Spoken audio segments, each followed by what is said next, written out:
Morning, everyone. We have the military. Bless you all. Thank you.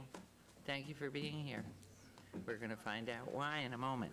Okay, the December 4th, 2019 meeting of the City Council is called to order. This meeting has been properly noticed and posted in compliance with the open meeting law.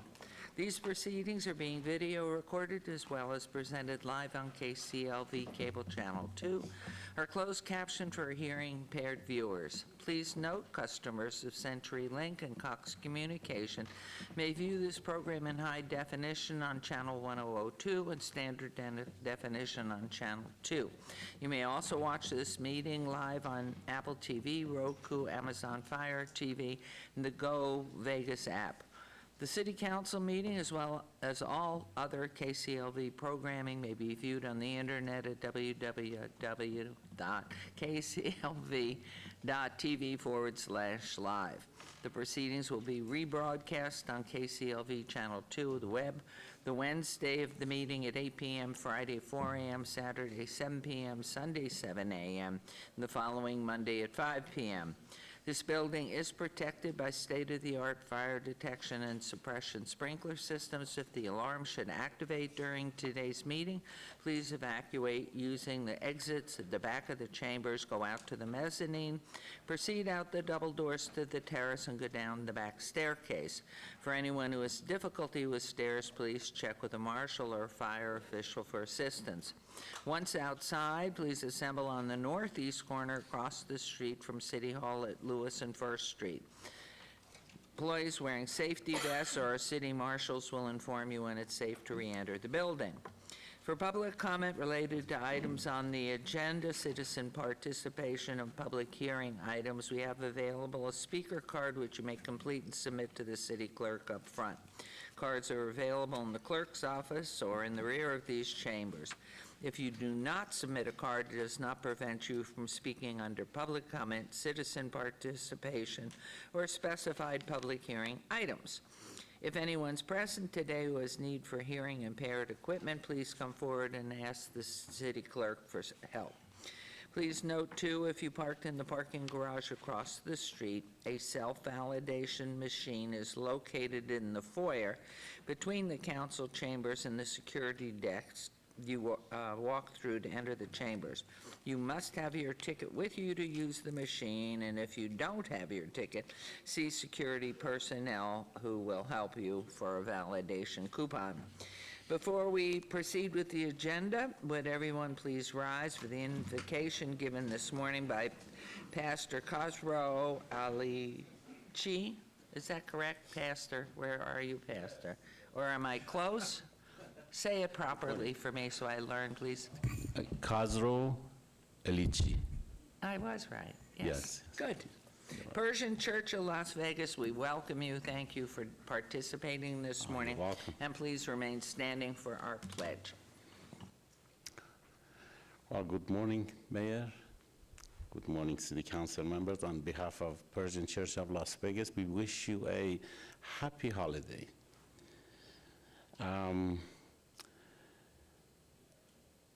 God, who is the creator of us all, we give thanks for the light you bring to humankind. We are truly blessed as God's children, all races, colors, women and men, unique and individual. Oh God, enlarge our capacity to love all people. We thank you for the reviving housing market, improving economy, and good weather in Las Vegas, and we ask that you continue to bless us with jobs and peace of mind. Eternal Father, for our leaders, we give thanks. Expand our mayor and council members' wisdom to handle their responsibility and to meet the demands of this holiday season. Enable them to stand strong and alert, purposefully committed to helping others and to build a community that is just and inclusive for all. In your holy name, amen.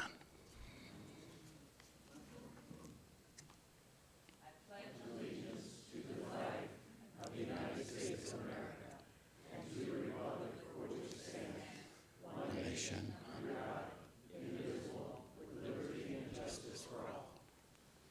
Thank you so much. Okay, don't go away. We're coming down for our ceremonials.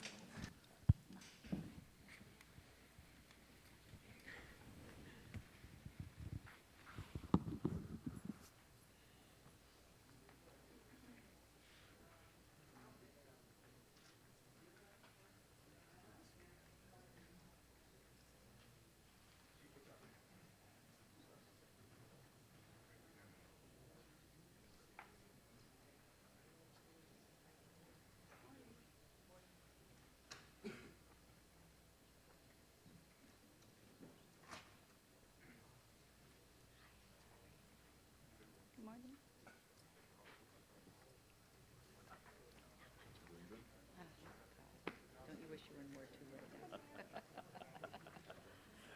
Like it's all my fault, all the losses.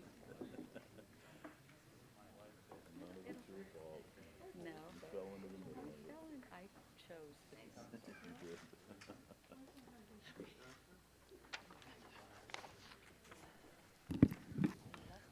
Love-ins, that's what we do here. Did you hug this side too? Yeah. Let's get it on. Yes? You're lucky you're sitting there, or you'd get caught in this too. Very good hugging. Good.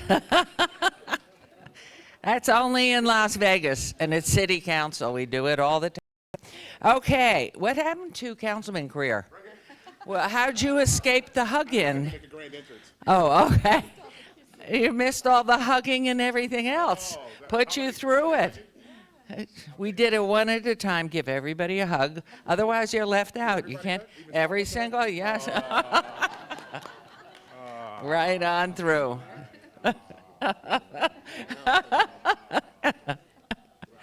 Okay, yeah. Take care. Oh, sorry. Okay, so after all of that, we're all nice and warm now. Councilman Knudsen, you're first up. Well, thank you very much, Mayor. I have the distinct privilege today of recognizing the Elks Lodge, which is in Ward 1, and I have something to read. I have to read it because there's a word that I didn't understand, and I need to learn new words every time. So I'm going to read the mission statement of the Elks Lodge. It's to inculcate, which that means to instill, and I'm going to spell it, I-N-C-U-L-C-A-T-E. It's a new word for me, so it's a new word for you too. To inculcate the principles of charity, justice, brotherly love, and fidelity, to recognize a belief in God, to promote the welfare and enhance the happiness of its members, to quicken the spirit of American patriotism, to cultivate good fellowship, to perpetuate itself as a fraternal organization, and to provide for its government, the benevolent and protective order of Elks of the United States of America will serve the people and communities through benevolent programs demonstrating that Elks care and Elks share. A fraternal order with hundreds of thousands of members and a 150-year history, a network of nearly 2,000 lodges and communities all over the country, a generous charitable foundation that each year gives millions in scholarships and inspiration to youth, a friend to veterans, and more. On behalf of Ward 1 and Councilman Anthony, who I'm going to ask to say a few words as well, we'd like to have Chris Coyer and his fellow officers, Jack Esslinger, Greg Weeks, Tony Weeks, Fred Simeon, and Mike Bajorek, receive their certificate for the Elks Lodge number 1468. They can come on up here if I see them right there.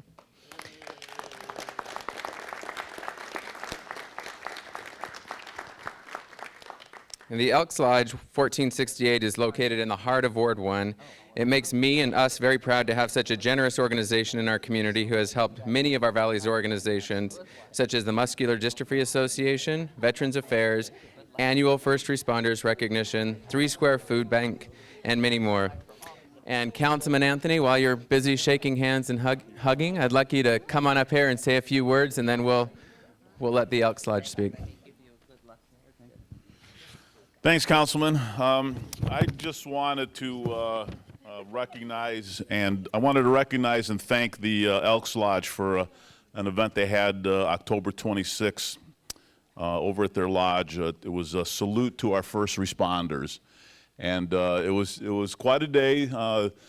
They had volunteers come out, and it was their job that day to recognize our first responders, our firefighters, our police officers, our marshals, our people from the highway patrol, our paramedics. And I just want to thank you for doing that, supplying hot dogs and hamburgers, and just allow them to come in and sit down and chat and have a meal, and let them know that we appreciate everything they do. They did it with Attorney Adam Kuttner, and they did it all day. And Tony's retired Metro, Greg Weeks retired Metro.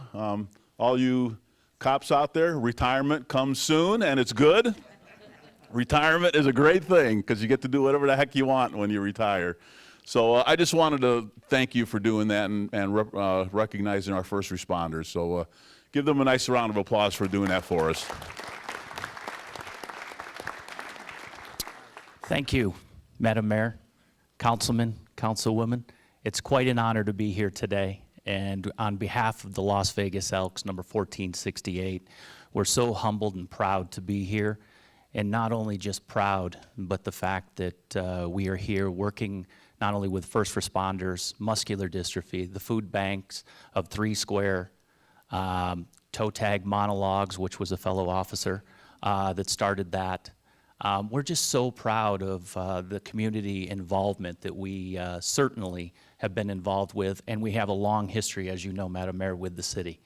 So from the early 1930s to now, we have grown. We're always looking for new members. We do for the first responders, but we also believe the opportunity for more volunteers to give back. We did host that lunch and basically all day.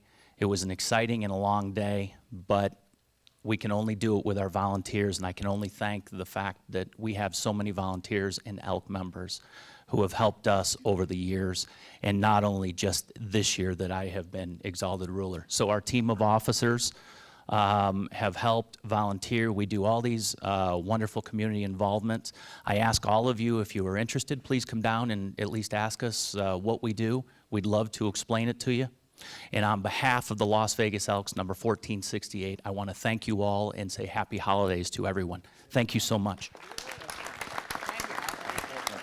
They are wonderful, and I'm sure a tour of the facility that you have. You're on West Charleston, right? West Charleston. That's why, all right, we're going to be orchestrated here. You're pulling everybody together, and are you going to wait, and you're going to read that too, yes? I am. Can I help you? This certificate of appreciation is presented to Elks Lodge number 1468. The mayor and city council would like to thank you for being a great community partner, especially for being so generous to the nonprofit organizations of our valley. Thank you very much. Thank you so much. Really appreciate it. Thank you. Pictures with everybody. Can we get everybody in? Definitely. Thank you. Here we are. Thank you.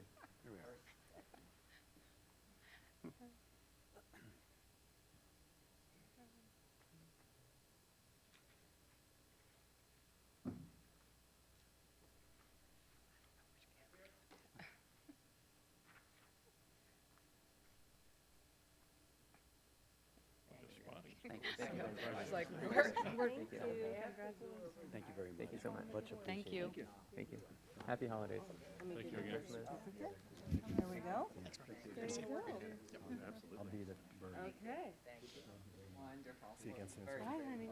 Mwah. Very grateful. Thank you. No, we're just thrilled. Thank you. So he doesn't want to go be an officer. Doesn't want to be an officer.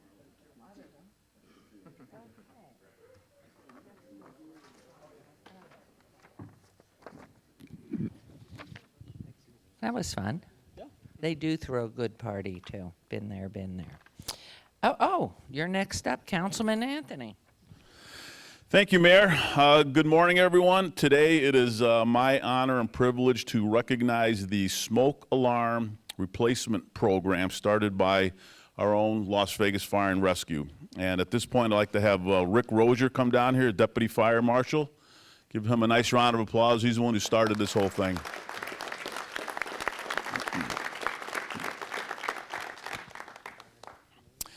In January of 2019, Rick Rozier contacted Mitzi Mills, who's the executive director for Sun City Summerlin. Is Mitzi here?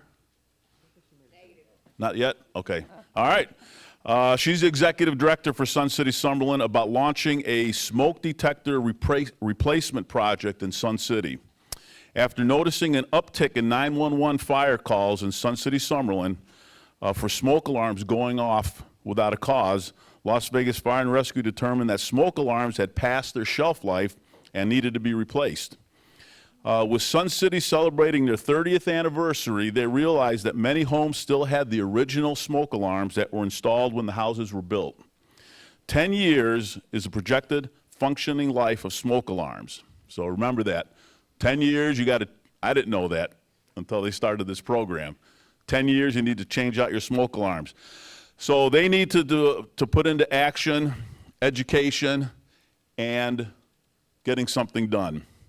The Fire Prevention Office partnered with the Sun City Neighborhood Preparedness Team to launch a prototype program. A town hall event was organized to educate residents and explain the process. The first town hall was held on July 25th and drew a full house of 150 attendees. Attendees learned of the need to have their smoke alarms updated and how the installation day could help them, as well as educate them on important fire safety plans, including evacuation plans. The program goal was to replace old, expired, standard issue hardwire detectors and battery alarm detectors with fresh and functioning alarms. The first installation day, which they call Blitz Day, was scheduled for August 17th with the update of the first 45 homes in Sun City. Since that time, there have been additional town halls in September and October, all filled to capacity, followed by 3 more Blitz Day installations. So far, there have been 250 houses retrofitted in Sun City at the unbelievable cost of only $100. More than 1,000 new smoke alarms have been changed out. The program is expected to complete all Sun City installations by the fall of 2020, and then the same process can branch out into other communities, other master plan homes, HOAs, and other neighborhoods that need this type of a program. There are many people that came together to make sure this program was a success.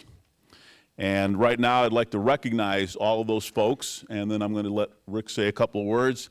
Sally, my assistant, has certificates of appreciation for everybody that I'm going to announce. So when I call your name, if you could please come down here so we could recognize you. Chief Robert Nolan, this is all from the City Fire and Rescue. Chief Robert Nolan, come on down here, Chief. Rick Rozier, Zach Collins, the Fire Prevention Inspector, Sherry Shoup, Fire Prevention Supervisor, and Justin Donovan, Fire Prevention Inspector. Please give them a nice round of applause.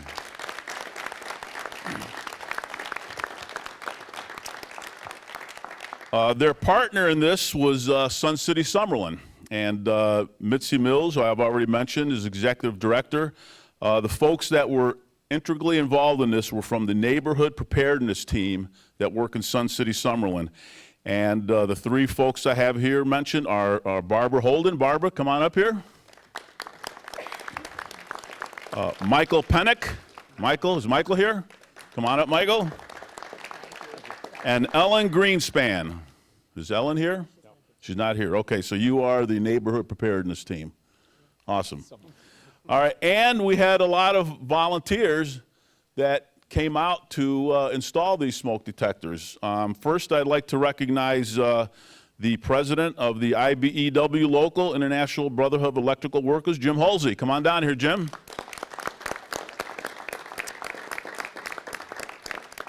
These companies volunteered their time to put this in. Mojave Electric, Mike Valencia. Come on down here, Mojave Electric. Next Gen, Rex Verley.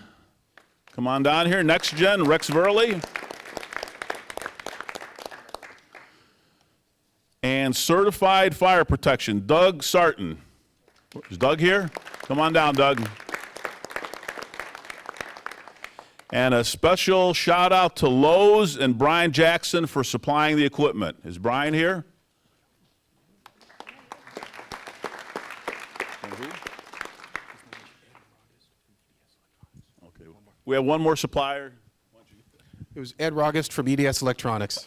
All right, thank you. Appreciate it.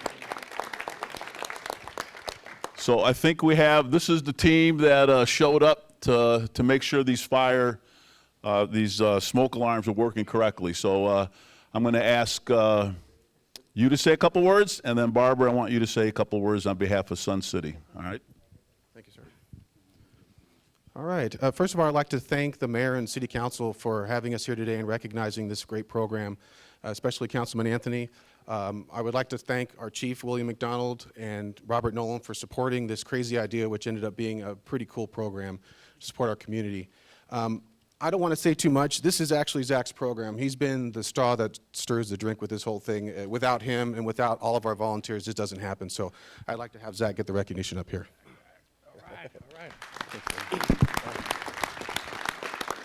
As Rick said, this is a project that would not have happened without the help of all of these people you see up here. When Rick spoke with Missy and got this program off the ground, and he came to me and kind of put it in my hand and said, I need you to take this program and make it work. I reached out to Lowe's. We had the idea of how we're going to get this thing done and make it beneficial to the residents of Sun City and also affordable. So I reached out, I reached out to Lowe's and told them where we had and what budget we was working with, and they met us with that budget and made it happen for us. So we were able to get those smoke alarms into to all the homes for $100 a piece. Again, as Rick said, he put it out there that with Missy that those smoke alarms were not working, ineffective because they were too expired. So one thing we did not want to happen was for us to just tell them, you need to get these things replaced. And then they start reaching out to different contractors and electrical companies or whomever, or handymen, and be taken advantage of. So we work with the other contractors that's up here, so certified, Next Gen, Mojave Electric, IBEW, and EDS, and brought them on board and asked them if they would come out and assist us in getting these done so the residents of Sun City wouldn't be taken advantage of by, as we call them, rogue companies out there who want to take advantage of situations like this. So with their help, we were able to make this happen, and I thank each and every one of them, and also the other inspectors in the, within our division who actually took a brunt of the load of the normal work so other inspectors can come out and help me get this done. And again, Chief Nolan, thank you. Chief McDonald for getting behind this project. And Rick, thank you for putting this in my hands. I appreciate it. Thank you.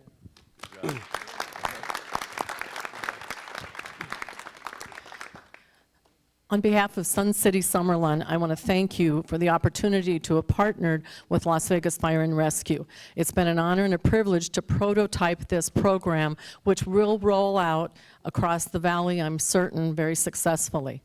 One of the first meetings that we had, I asked the question, being the business person that I am, what constitutes success?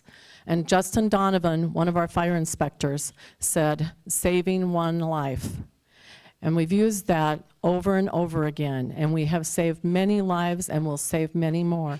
It's very difficult, but think about that. One life is a success with this program. Thank you. Thanks, Barbara. I'd also like to ask Jim to come up here, Jim Halsey with IBW, and just speak on behalf of all the electricians. Appreciate it. I want to first thank Sherry for being really persistent about getting everybody lined up and when we're supposed to be there and all that. She did a lot of work, and she deserves a lot of credit in this program, and Rick. And also like to thank my members that showed up. We had about 40 volunteers showed up when we only needed about 20. And with Mojave Electric supplying vans and ladders, it was a very successful first day event. I don't know if people realize how hard it is to carry an 8-foot ladder around a house with a bunch of knickknacks in it, and there's a lot of knickknacks in a retiree's house. So, but it was successful, and I appreciate being part of it. And thank you, Councilman. Thank you. Thank you. And again, another shout out to Lowe's for partner. Please give Lowe's a nice round of applause, and you should go buy something at Lowe's today to show their support, right? All right, with that, all of you have a certificate of appreciation, and I have 2 proclamations. Sally's bringing, I have 1 proclamation for Las Vegas Fire and Rescue, and I have 1 proclamation for Sun City Summerlin. Okay, they're both the same. So there you go. There's 1 for you, and Barbara, there's 1 for you. So thank you very much. And with that, let's get a picture taken. Unless did I miss anybody out there? Got everybody? Okay. All right, let's get a picture taken. Come right on in here. Perfect. Right there. This is Good.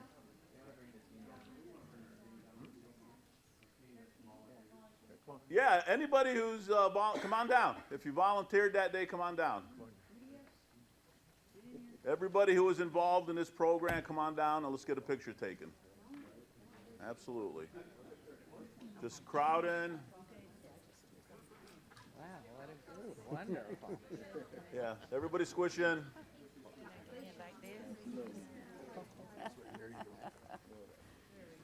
Sideways would be better, right? Choir. Can you all see?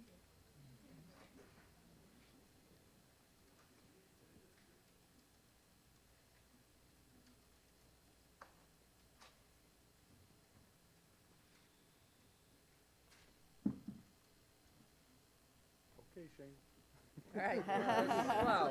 All right, thanks all of you, and I will turn this back over to the mayor. Thanks. Thank you all. It's absolutely wonderful. Welcome. I appreciate all you guys do. Thanks. Thank you so much. Thank you. No, just always great to see you. Thank you. Just so, thank you. I mean, just really, I really do. Just fix anything electrical in your house, get it done. But most importantly, get those fire alarms set. It is a long way up. I almost fell off the ladder. So who do you call? You call an electrician? Call the chief of the fire department. Oh, we call Willie, or do we call Chief Nolan? We just call anybody. Call the city. We're here for everybody. Okay. Are you ready to come back out to all the homes? I've been there for every one of them so far. You're just wonderful. That is so great. I see that blinking light up there, and I wonder what it means, how long it's going to be blinking. Is that the way you know your fire alarm is too old? That it stops? And you're supposed to climb, we're supposed to climb up the 8-foot ladder and check the date? I know, because you're young. Thank you. Do it again. That's the killer. It is the killer. And This young lady wants to meet you. hi. Hi, Evelyn. How are you? Well, you just are lovely. And are you going to the Santa run next? No, girl. No, just doing it. How long have you lived here? 4 years And where are you from Miami. Miami. Mhm. Aren't you lucky? We do have a little rain, but not like they've been having. Right. I love it here. Well, everybody say hi, please, to Evelyn right here. Okay. So good to see you. Okay, and now we're into our final item this morning, and that's Mayor Pro Tem you are going to be doing. We're back to hugs. That's the way we started. We love the hugging. Love it. We love Okay, it. here you go. Thank you, Madam Mayor.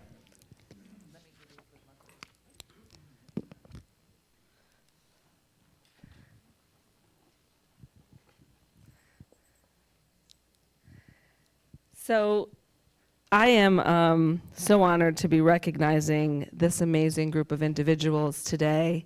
And I've been fortunate in my volunteerism over the years to work with our Las Vegas Metro Police Department SWAT team. If our SWAT team, if Officer Corbett and Hunter, Canine Partner Hunter, and all our SWAT guys can come up here, that would be great.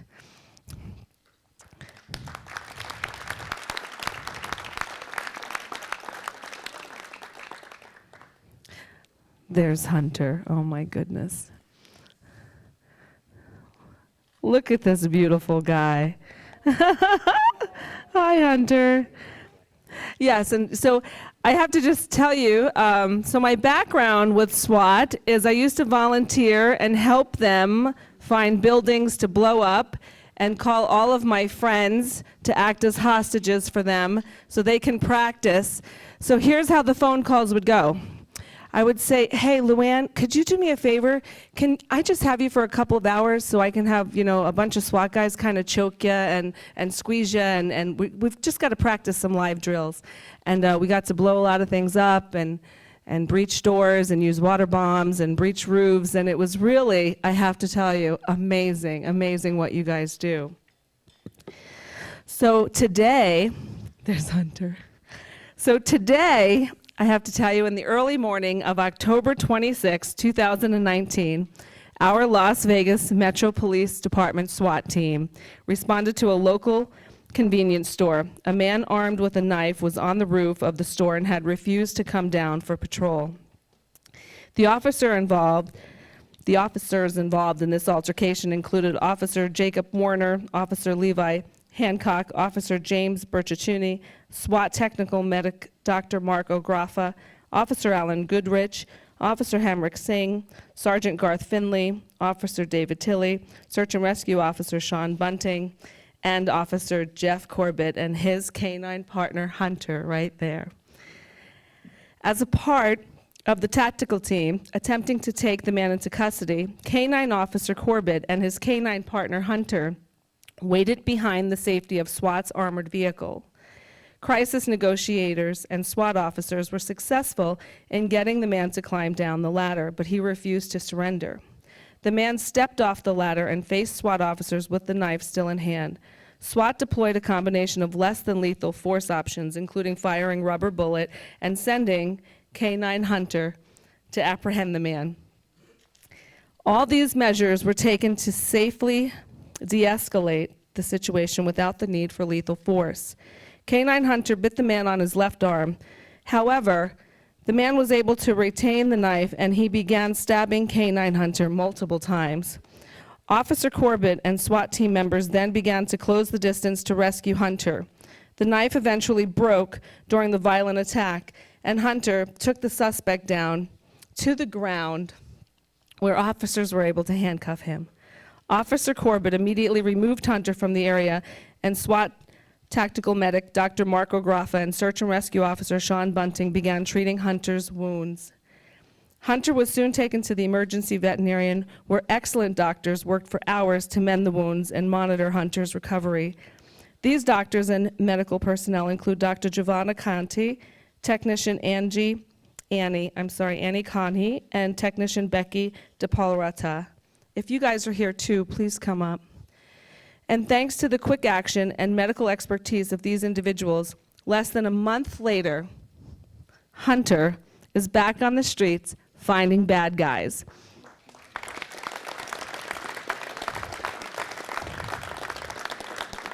So we have a medal from the city of Las Vegas to Heroes Medal awarded to K9 Hunter, December 4th, 2019.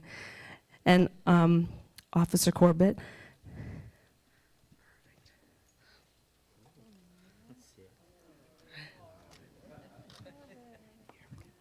Can I pet him? What a great dog. Can you say a few words? I think first and foremost, thank the men and women that we work with day in, day out with SWAT. They did a phenomenal job on that call. The veterinary staff acting quickly and getting Hunter stabilized. And to our TAC doc and TAC medics, did a phenomenal job that day, saving Hunter's life. And Officer Corbett, you did an awesome job. Great work, buddy. Hunter's proud. Thank you. Thank you so much. Shane, how do you want us to pose? I have a lot of certificates here. And so we have certificates for our technicians, and we have certificates for our doctor, and we have our certificates for all of our officers involved. Corbett, get down here. Come on! Don't make me order you to. I'm a retired captain, I can still do it. All right, well, I'm just going to go to him. I'm going to go to Corbett. Yeah, so that's, you know what? I'm sorry, Officer Corbett. I have to shake your hand, and I just have to thank you for everything that you have done. Thank you so much. Thank you, Officer.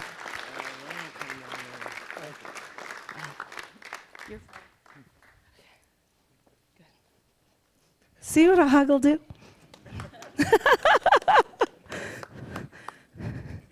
Thank you, Officer Corbett, so much for coming down. Look at that. Look how happy Hunter is. All right.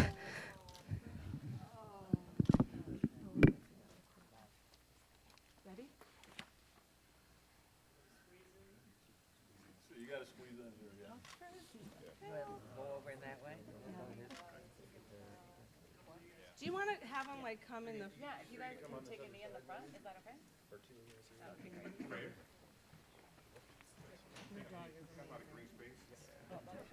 How old is he?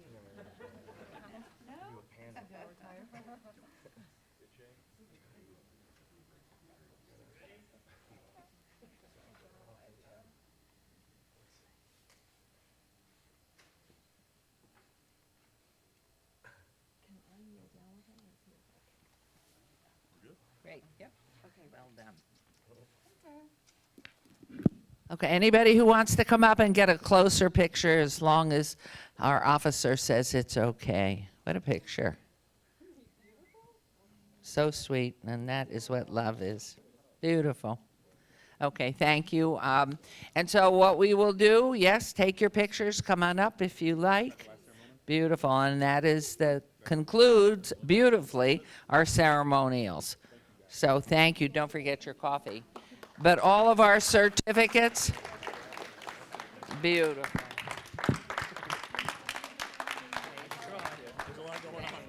Thank you. Wonderful.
Okay, we will begin with agenda item. I've got to clean this up. Okay.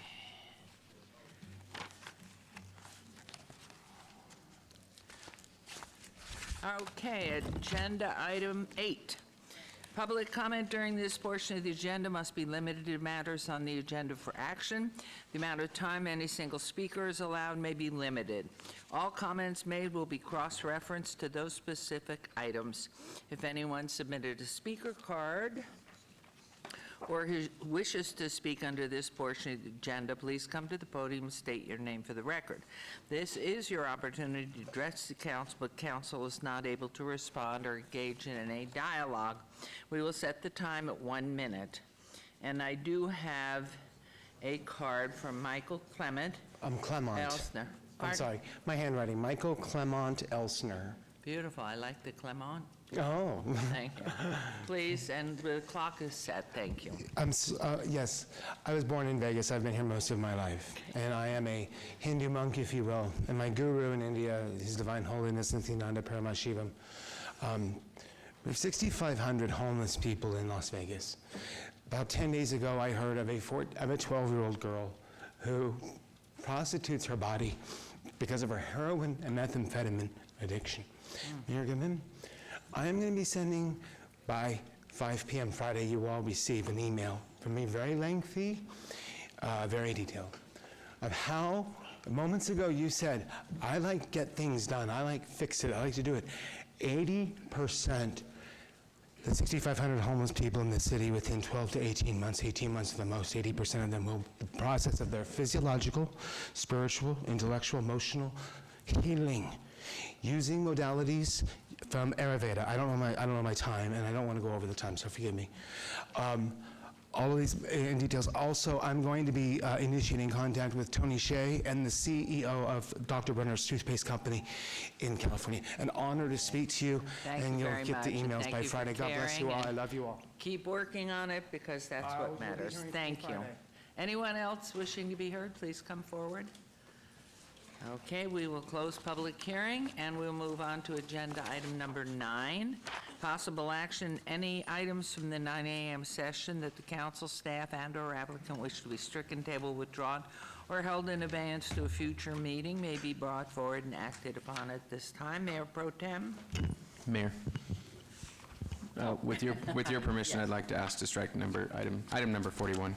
And do you want to make any comment as you do that? Not at this time. Okay. Okay, is there anything else, please? Is that for the afternoon? No. So what are you instructing us? Madam Clerk?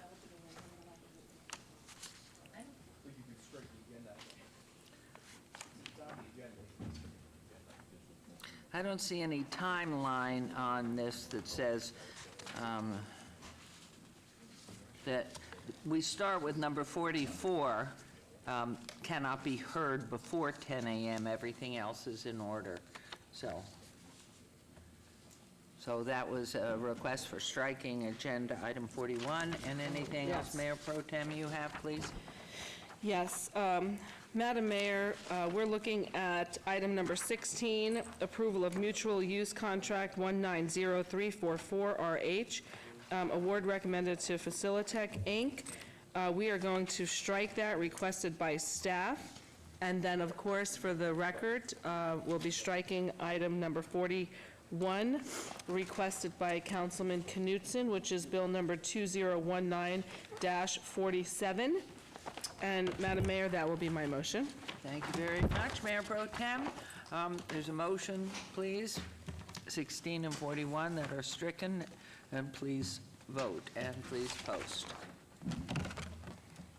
Great, motion carries. We'll move on to agenda item 10.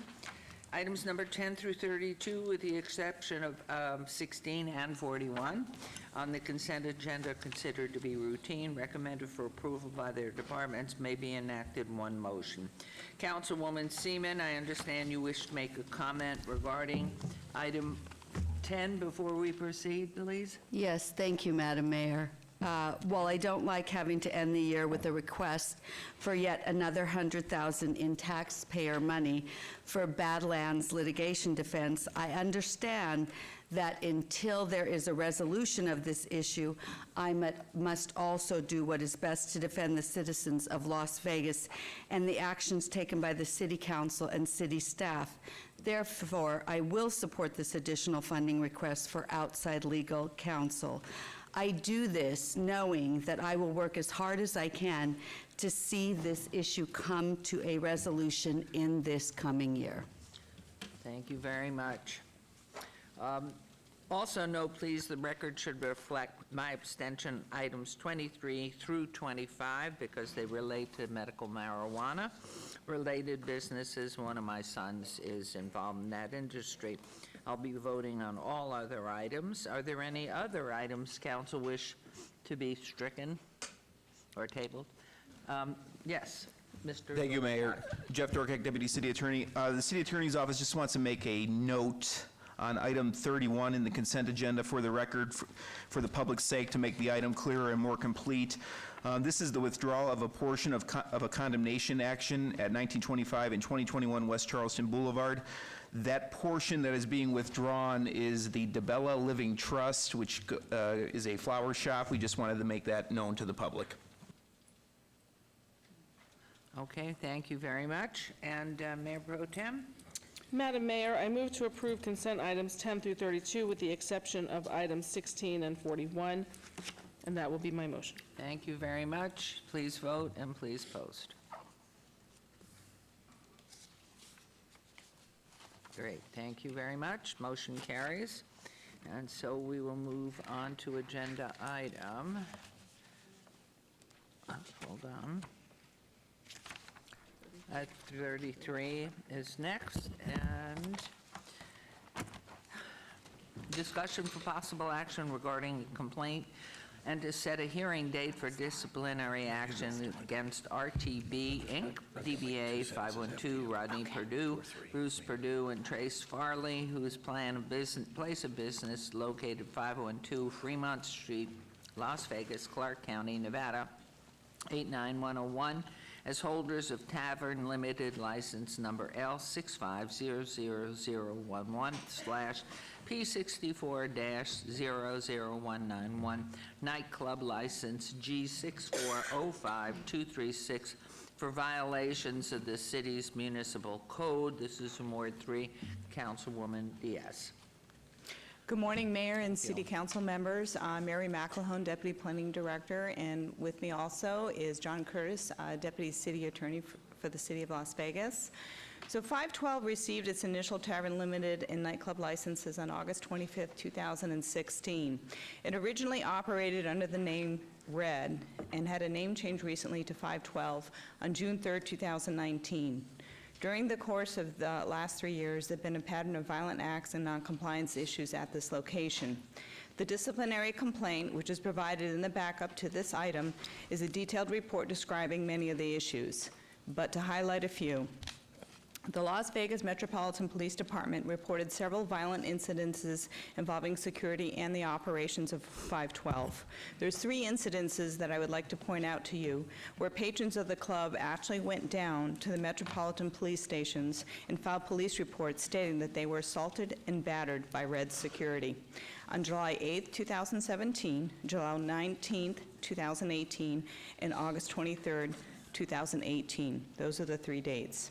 One victim was even later diagnosed with an open fracture of his mandible as a result of repeated punching by one of the security staff at Red 512.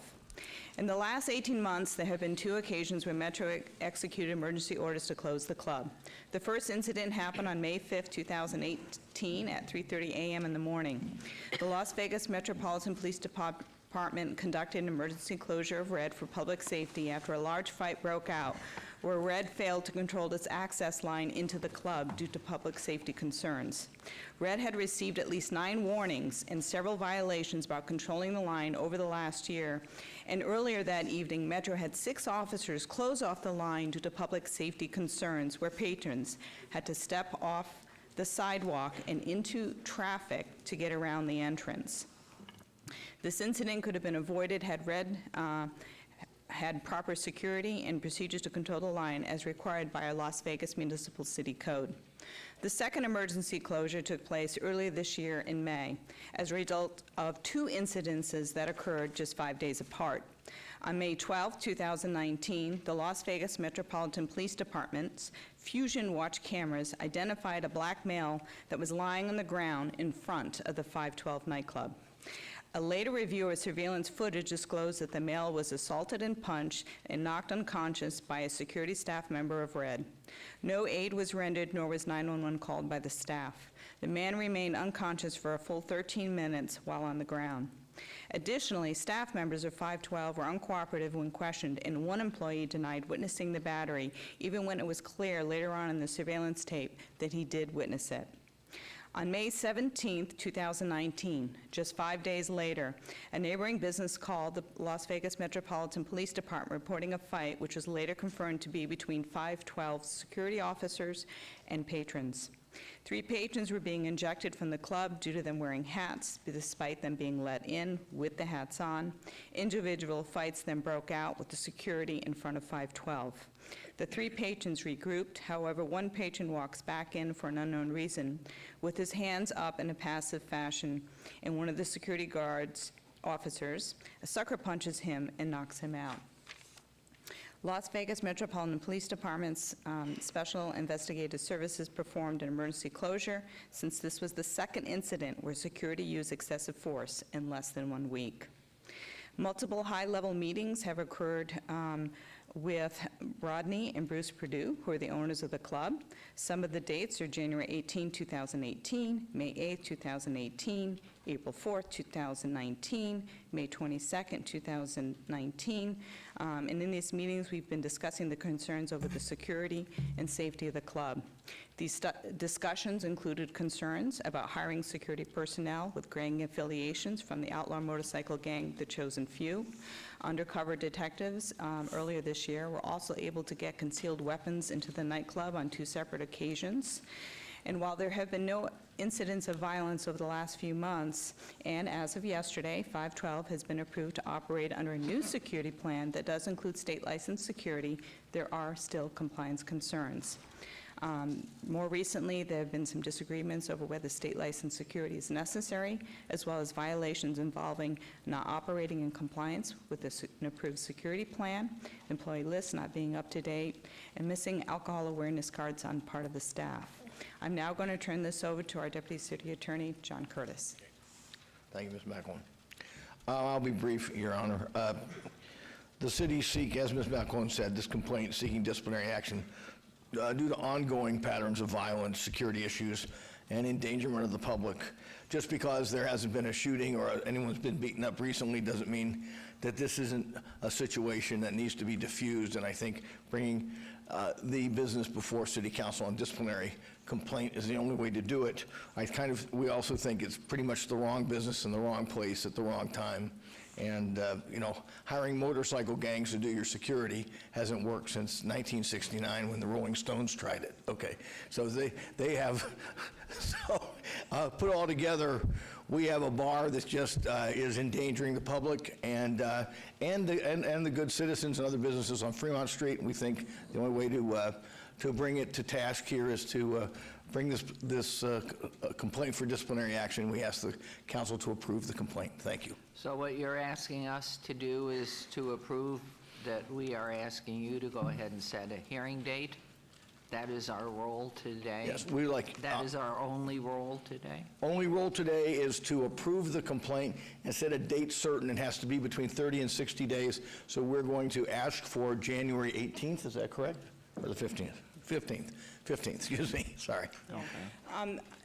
For the record, Mary McElwain, we already have another disciplinary complaint set at 11 a.m. that day, so I would recommend that perhaps we set this one at 1 o'clock in the afternoon. 1 o'clock?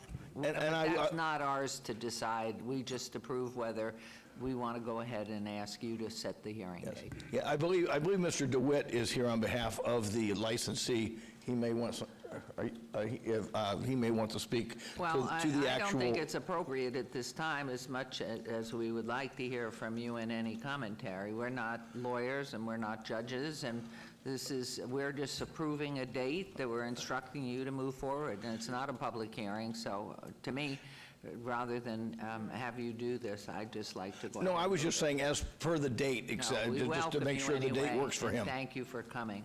But does the date work for you on the, what'd you say, January 15th? January 15th at 1 o'clock? February or January? January Okay. 15th. Please, you can come here and please introduce yourself, your name, please. That date does work for me. My And your understand- name, sir, Oh, I'm sorry, for the record. Clyde DeWitt, 2300 West Sahara. I'm an attorney for the respondent, RTB Inc., and the other people. That date works for me. The hearing will take all afternoon. Okay. Hopefully, we won't have one. I've only been involved in this for a little over a week, Thanksgiving and everything. I think if I'd been involved earlier, we wouldn't be here. Okay. Well, hopefully, we love everything mediated and fixed, so best of everything. Thank you for coming down. My We objective appreciate is it. to save you So, a half a day. We like that. So if you would, Councilwoman Thank you, Diaz, Madam Mayor. please. Yes, I'd like to move to approve this complaint and set a hearing date for disciplinary action on January 15th at 1 p.m. Thank you. There's a motion. Please vote and please post.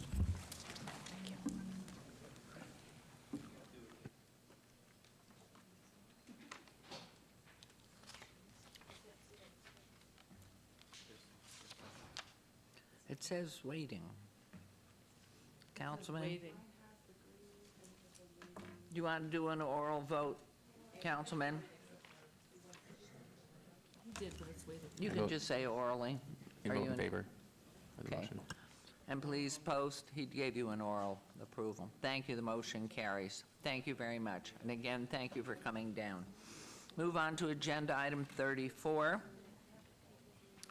Discussion for possible action regarding approval of an appeal of a work card denial for Danielle Alexis Camarena, DB, at Las Vegas Mini Grand Prix at 1401 North Rainbow Boulevard, Ward 5. Councilman Creer, good morning. Good morning, Mayor and Council. Darcy Adelby-Hurd, Business License Section Manager. This item is for an appeal for a work card denial for Danielle Camarena. Ms. Camarena has worked for the Las Vegas Mini Grand Prix off and on since 2013. She is now a supervisor. This location holds a beer and wine cooler on-sale license, and as a supervisor who serves alcohol, who supervises those who serve alcohol, a work card is required. She has felony convictions for burglary from April of 2012. In April of 2015, she violated her probation by testing positive for marijuana. She was subsequently arrested again. She has now completed her probation. Our office has met with Camarena, where we spoke about her report. She is now moving forward with her life. Her employer, Gerald Barton, is here in support of her appeal, and Ms. Camarena is also here if you have any questions for them. Thank you. We're delighted to see this, and sir, thank you. If you'll come forward, state your names for the record, and then, sir, if you would make any comments you would about supporting. Okay. My name is Gerald Barton. I'd like to say Danielle's worked for us for 6 years now, and we have about 65 employees. You know, most of you know that our business has been there since '92. I credit those employees for helping us to achieve all that we have, and she's one of our great employees. She started out as the lowest that you could start, and now she's worked her way up to manager. I think, you know, I'm in close contact with all of our employees. I feel like she has really turned her life around. She's a single mom, and it'd just be nice for her to have another opportunity. Thank you very much. Thank you for your support, and wonderful. And as a parent, you know, you are the guiding light for your child or children, and you have to be absolutely spot on all the time. Any comments you'd like to make to council? My name is Danielle Camarena. I'm nervous, but I'm here to tell you that I've turned my life around. Beautiful. And I'm just here to make my life better. Beautiful. And for my daughter as well. You will, and she's counting on it, and we're watching, so just know it. We appreciate you have such a fine employer who really obviously is appreciative of all the wonderful things that you do. So at this point, if there are any comments, questions from council, I'm going to turn it over to Councilman Carrera. Thank you, Madam Mayor. I don't want to delay this. I want to approve this and with a one-year administrative review. Okay, normally, when we approve them, we do for site-specific, and then for the one-year review, if you wanted to do that. That's fine. Okay. Yep. Okay? All right. Site So I make a motion for specific. approval. Thank you. This motion to approve with one-year reviews and site-specific. Good luck. Keep up the good work. Thank you. Done. Thank you. First day of the rest of your life. Good luck. Agenda item 35, discussion for possible action regarding approval of conditions for a temporary banquet or event establishment license, number G67-08237 for Mansion 54 Las Vegas LLC, DBA Mansion 54 at 1044 South 6th. And that's John Cardoselli, managing member, and this is in Ward 3 with Councilwoman Diaz. Hello. Good morning, Mayor and members of City Council. For the record, Mary McElhone, Deputy Planning Director. In 2018, the Heartland Mansion on 6th Street in Park Paseo was sold. It opened under the new name Mansion 54 on December 12, 2018, this time last year.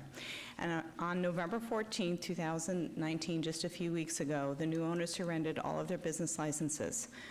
This was anticipation of the city business licensing suspending the temporary licenses and actually bringing them before City Council for a permanent denial. This action was going to be taken due to chronic operational issues, some of which included parking issues, which were in violation of condition number 4 in the license, which stated they were not allowed to park on the street, and they were allowing street parking. They also had unauthorized public events in which tickets were sold to the public. They also had unpermitted alcohol services in which the proper permits were not pulled to allow for alcohol services on site. They also had an illegal marijuana event on September 27, 2019, in which tickets were sold to the public for marijuana consumption which took place at the location. So over the last year, there has been a general lack of cooperation as some of these violations happened multiple times, and even after multiple fines, warnings, and meetings, they still continued. But what is on the agenda here today is a request for approval for a new temporary general banquet business license. This is not a liquor license. This is a general license. They are going to, if they are granted this license, to be able to serve alcohol, they will be using a third-party liquor caterer. Mr. Cardoselli, who was previously a minority owner, is now coming forward as the 100% owner with a new LLC. And I'm going to put this up so that you can see the change in ownership.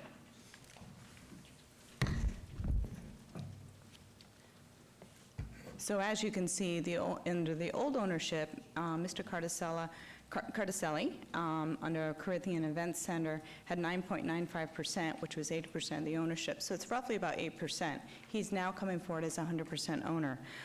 What I do want to say is that when we dealt with management, Mr. Cardoselli was not involved at all in the day-to-day operations of the old business. We dealt with the managing member at that time was Bruce Campbell. We never once talked to Mr. Cardoselli. We've only met him in the last few weeks. The key employee who we were involved in over the last year, she no longer works there, and they have plans to hire a new employee. So Mr. Cardoselli is here before you today to ask for an opportunity to be granted temporary licenses for operations. And I'm going to turn this over to him with your permission. And we do have, if you do decide you want to do that, we have quite a few conditions that we would recommend be placed on this license.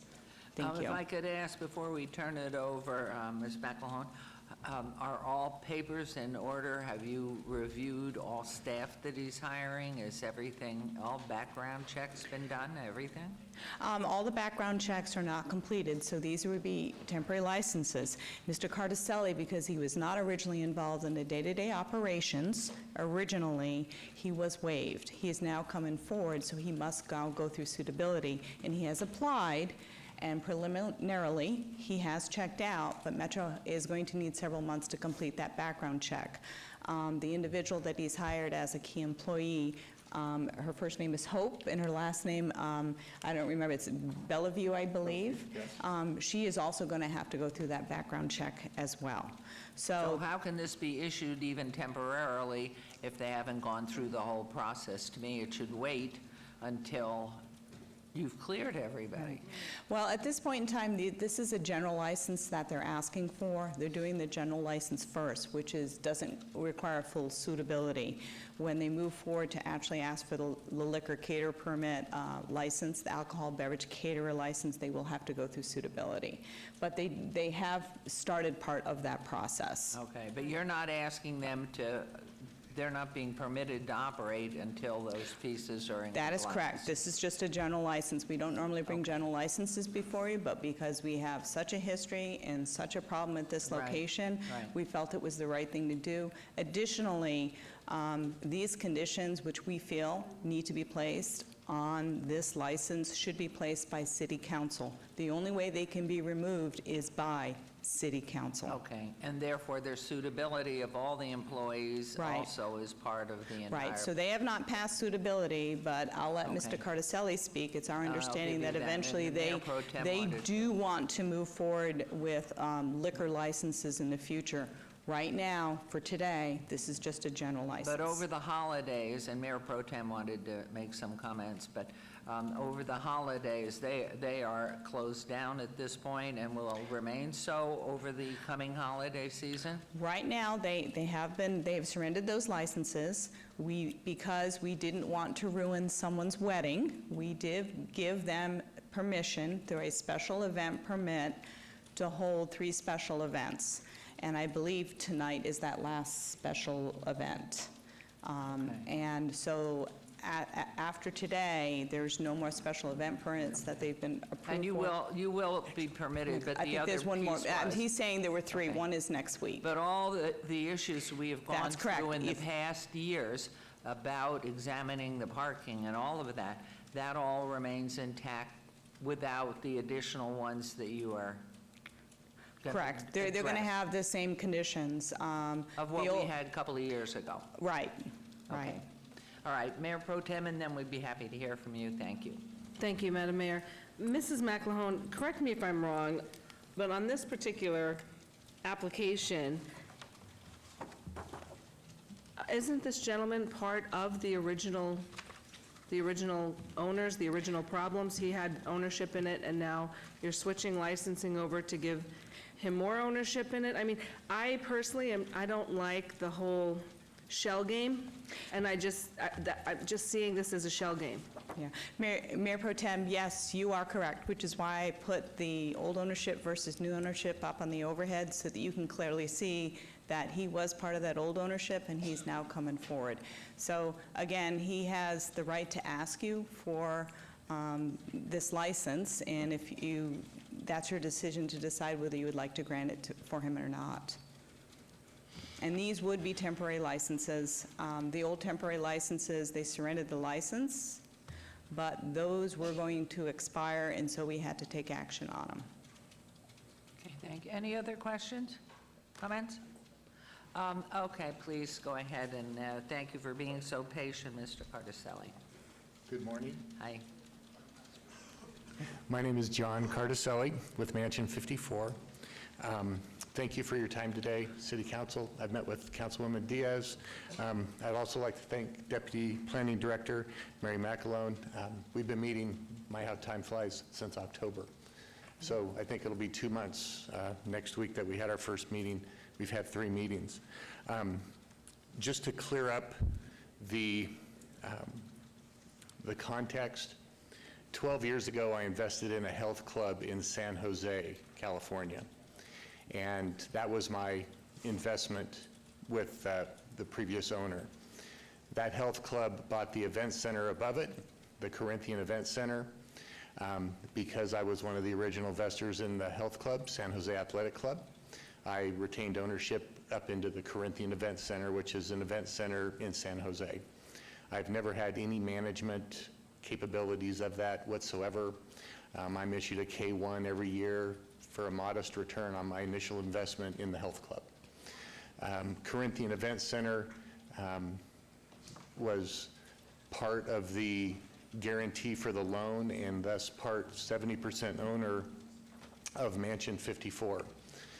And excuse me, that was the old Hart Mansion, correct? Heartland Mansion, yes, it was, Yeah, yes. okay, known that for 45 years, okay. Yeah. So, and you only got involved with the ownership, Pardon me?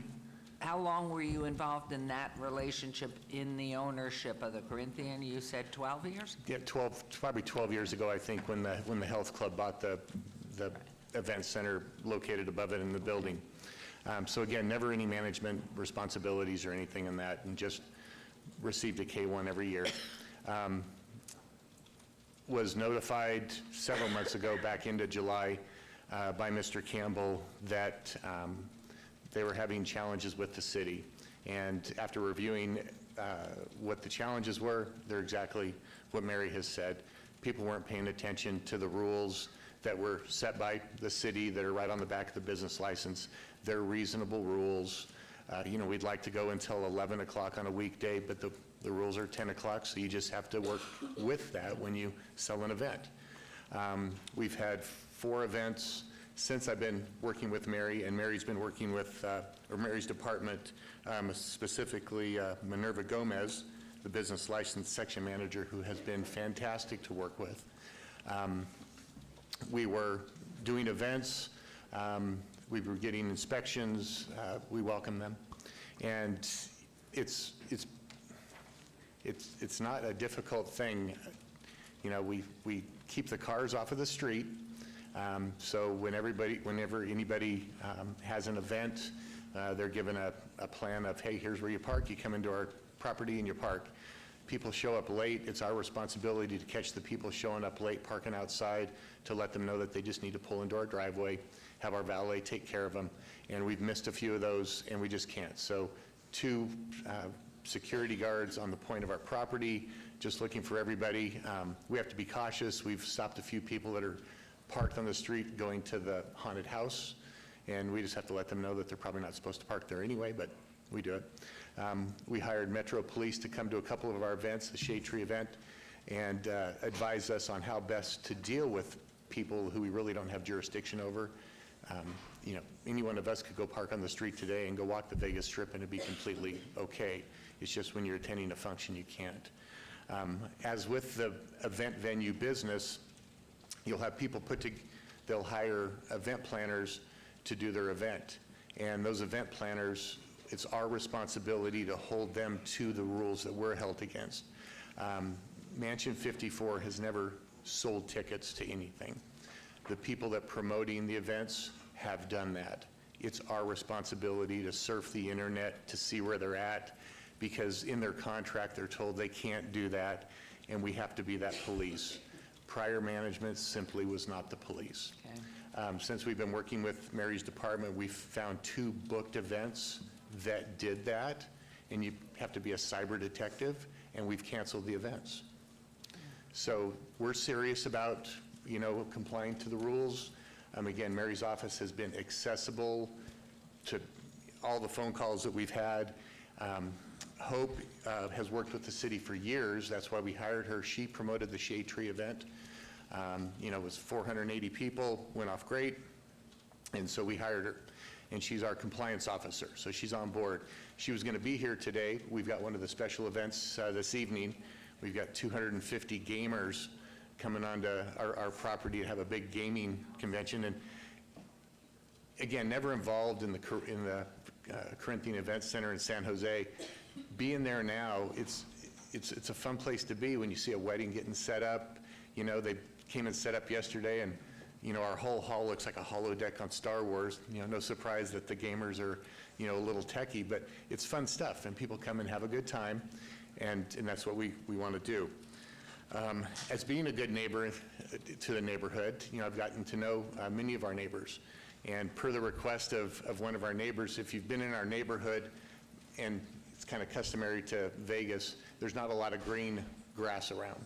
Well, the mansion has artificial turf that wraps all the way around it, and the 4-legged friends in our neighborhood love it.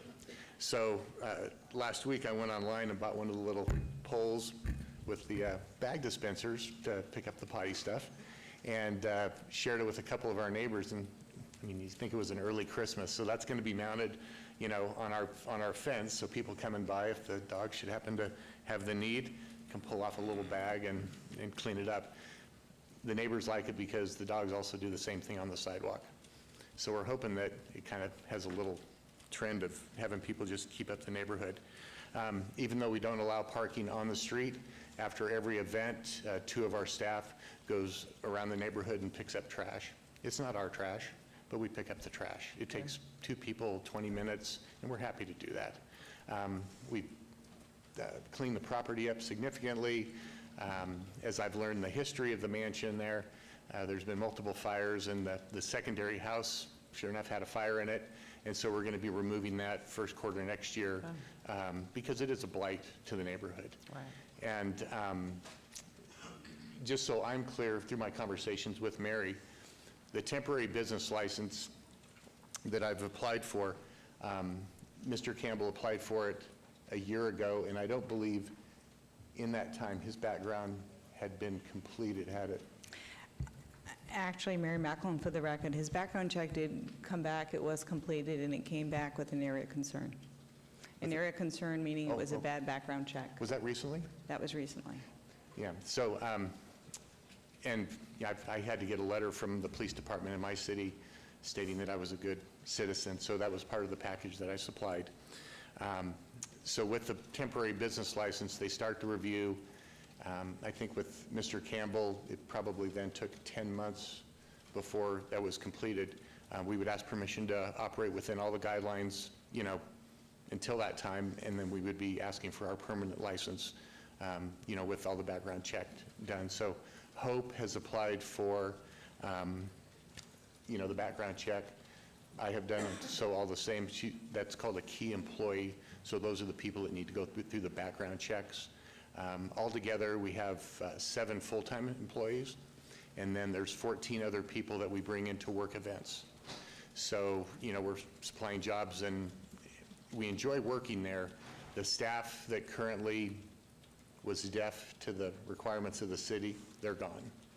And we have zero tolerance for anything but following the rules. And again, they're not anything you just can't do. Probably the most challenging part is we need to play police to make sure that nobody that has come in to do something, that they sell tickets on their own. That's the toughest part. Well, but the key is inspect what you expect to happen.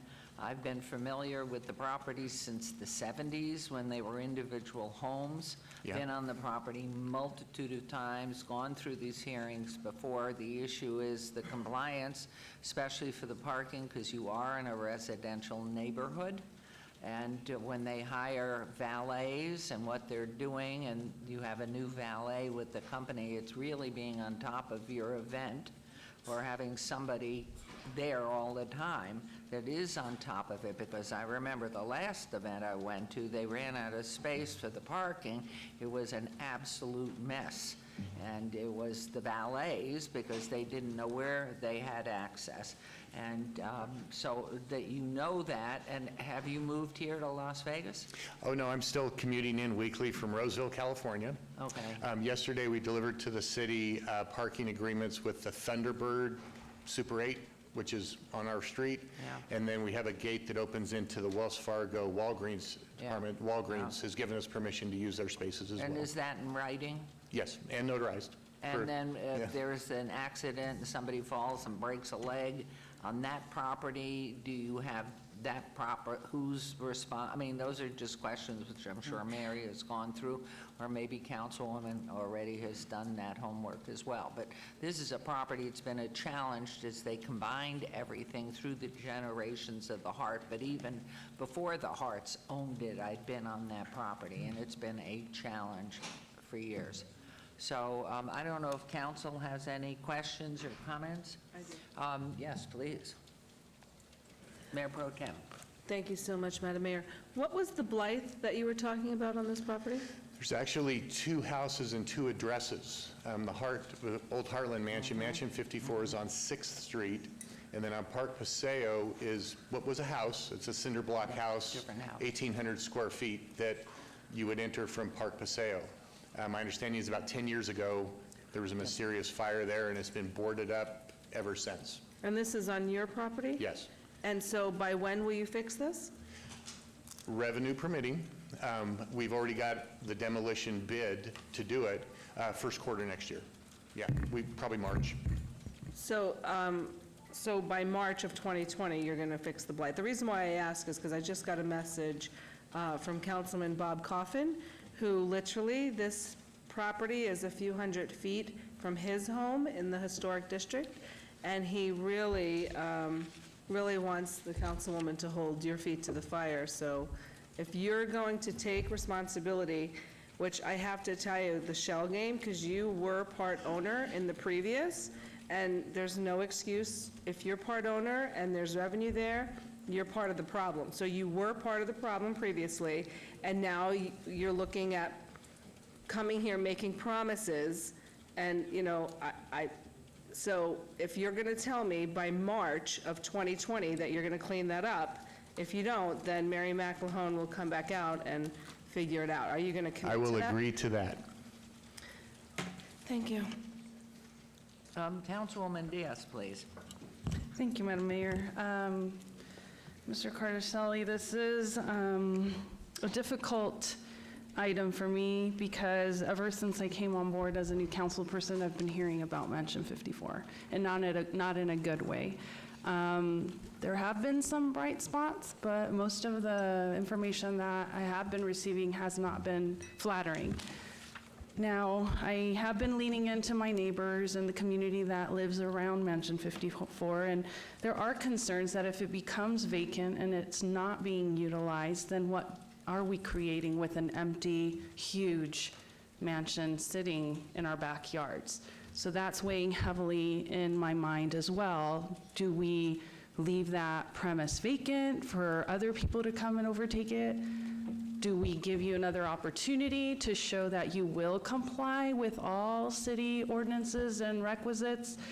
My hope is the latter, that you're going to run a straight ship, that you will be mindful of the neighbors because you are abutting a residential neighborhood, and that we're going to do what's best for Ward 3 and lift it by eliminating the blight, eliminating the trash, trying to eliminate parking issues. I know that we're in conversations about possible solutions, and I hope that we can come to one and cooperatively find a middle ground that works both for the mansion and for the neighbors.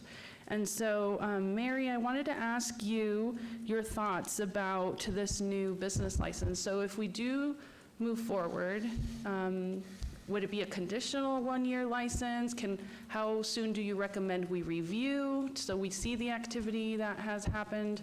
I think it's important that we do check in and make sure that the activity is what we expect.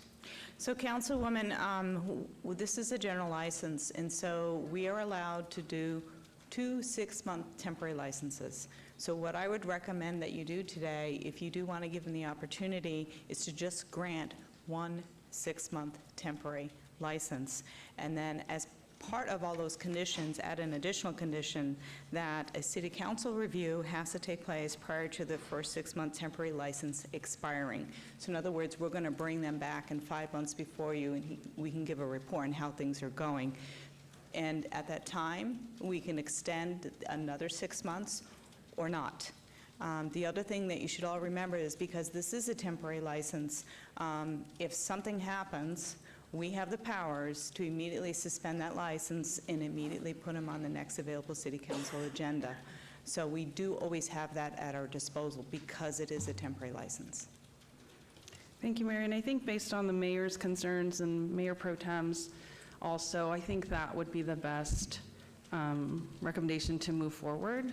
As the mayor says, Could I ask you a question? Go ahead. The only concern that remains with me is a semi-absentee owner, because you'll be wherever you are, and we have Ms. Hope, whose first name is Hope, yes? Yeah, Hope's local, And so yes. in the event that maybe already Ms. McElhone has already attended to it, but in the event that she needs a vacation and is gone and not on the property at the time of anything, event, there needs to be somebody who's responsible and held accountable, in my opinion, unless that's not already covered. Thank you. Please do go ahead. Yes, I know that they, they have come into my office. I have met Hope, who is the key employee. She shared security plans and just their vision for moving forward with the compliance. I think there was a lack of understanding about what a banquet license was versus a special event, unrestricted special event license. So I hope that that's clear now. I hope that we understand what we need to do, and when Hope does need a break, because partying can get tiring too, or planning for them, that we have that we're training someone under Hope to be equally as effective and efficient, and in her absence, take over the event space, so that we don't run into what we've had in the past. At our meeting, we brought Donna in, who's coming on after the first of the year. She'll also be a key employee. So one of the three of us, it just has to be at every event. Yeah, And you might ask Ms. McElhone, if you weren't going to read in all the particulars, so we have a written record of what those are. Okay, Ms. McElhone, so can you verbalize the motion, please? I can. So business license would like to, we're recommending that City Council approve a 6-month temporary license with the following conditions. Number 1, the hours of operation are restricted to 8 a.m. to 10 p.m. Sunday through Thursday, and 8 a.m. to midnight on Friday and Saturday nights. Number 2, residential and lodging activity is prohibited. So they cannot live there and nobody can stay there as a guest. Number 3, provide parking for the use as required by the zoning ordinance. 50 parking spaces are required, of which 28 spaces must be on-site parking to be in compliance. In addition to this, they do have new parking agreements, and Mayor Goodman, I just want to point out that those parking agreements will need to be reviewed by the City Attorney's Office before they officially become valid. Number 4, street parking is prohibited. All persons invited to functions at the facility shall be provided with a map which identifies approved parking locations. Number 5, if agreement for parking is at 330 East Charleston Boulevard and 550 East Charleston Boulevard is terminated, a new satellite parking facility/contract must be submitted to the City Council for approval. Number 6, a minimum of 2 professional security people shall be on 6th Street and Park Paseo to ensure parking compliance during all functions and events. Number 7, the maximum occupancy, including employees, staff, and patrons, do not exceed the maximum occupancy established by the City of Las Vegas Fire Prevention Inspector. City-approved occupancy limits must be posted at all times. Number 8, no noise shall be audible beyond the property line. Number 9, all deliveries must be made to the rear access of this site from the property at 1111 Las Vegas Boulevard South. Number 10, no alcohol may be served, consumed, or sold at the premises unless a city alcohol beverage catering permit is approved for that specific event. Number 11, trash and refuse should not be left or stored in public view except in proper containers for the purpose of collection in accordance with the requirements of the Las Vegas Municipal Code, Chapter 9.08. Number 12, the collection and removal of litter and solid waste produced by or arising out of an event at the establishment onto city sidewalks and streets must be completed immediately after each event. Number 13, no public events or nightclub activities may be conducted on the premises, and this is unless they pull an approved special event permit. Number 14, City Council review must take place prior to the first 6-month temporary license has been expired. I don't know if you would also like to add a 15th condition where the owner or key employee must be on site during all events.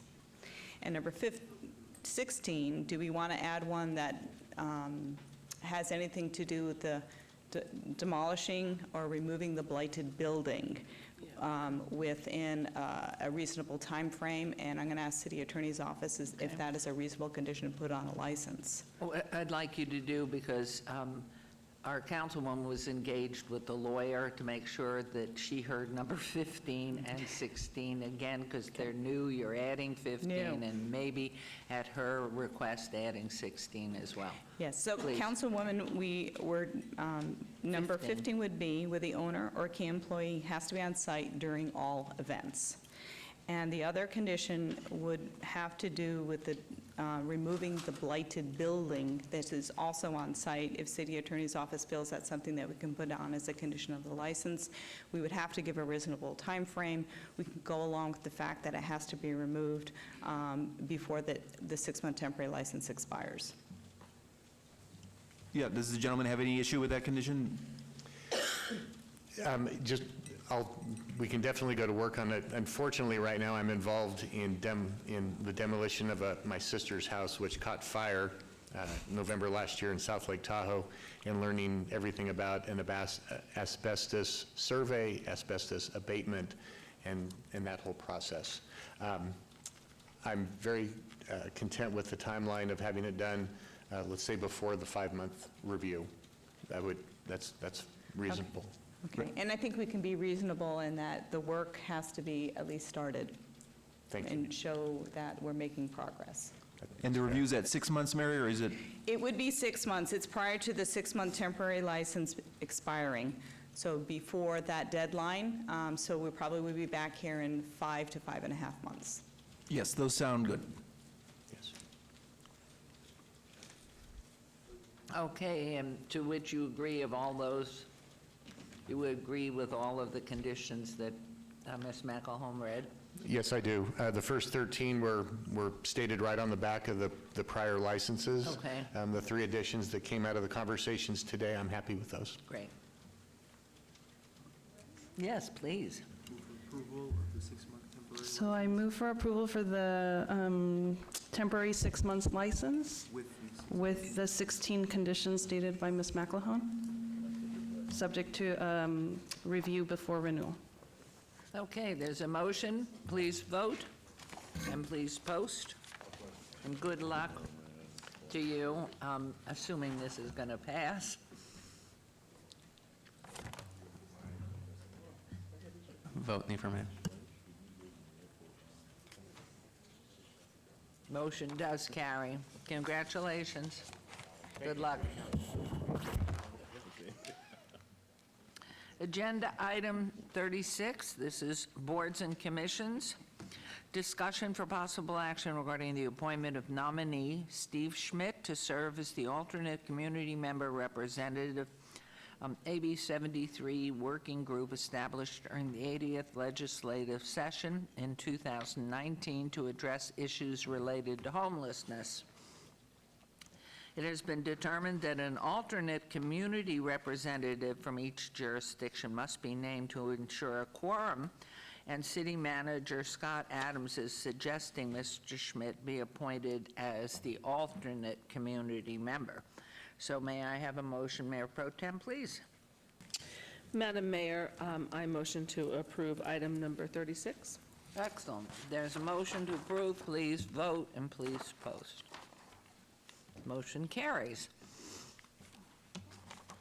Agenda item 37, discussion for possible action regarding the appointment of members to the Community Development Recommending Board from the following list of nominees: Terry O'Rourke, Dave Marlin, Ward 1, Laura J. Bruno Walsh, Ward 2, Patricia Haddad, Ward 3, and the reappointment of members Carmen LaShawn Miller from my office and Mac McKnight, Ward 1, Aranzazu Jimenez and Erica Washington, Ward 3, Terry Janison, Ward 4, Sidney Sales and Chandra Summers Armstrong, Ward 5, and Louis DeSalvo, Ward 6. The Office of Community Services recommends the aforementioned reappointments and appointments, and that's my motion. Please vote and please post. And those members are reappointed or appointed. Thank you very much. We will move on to Agenda 38, recommending committee bills eligible for adoption at a later meeting.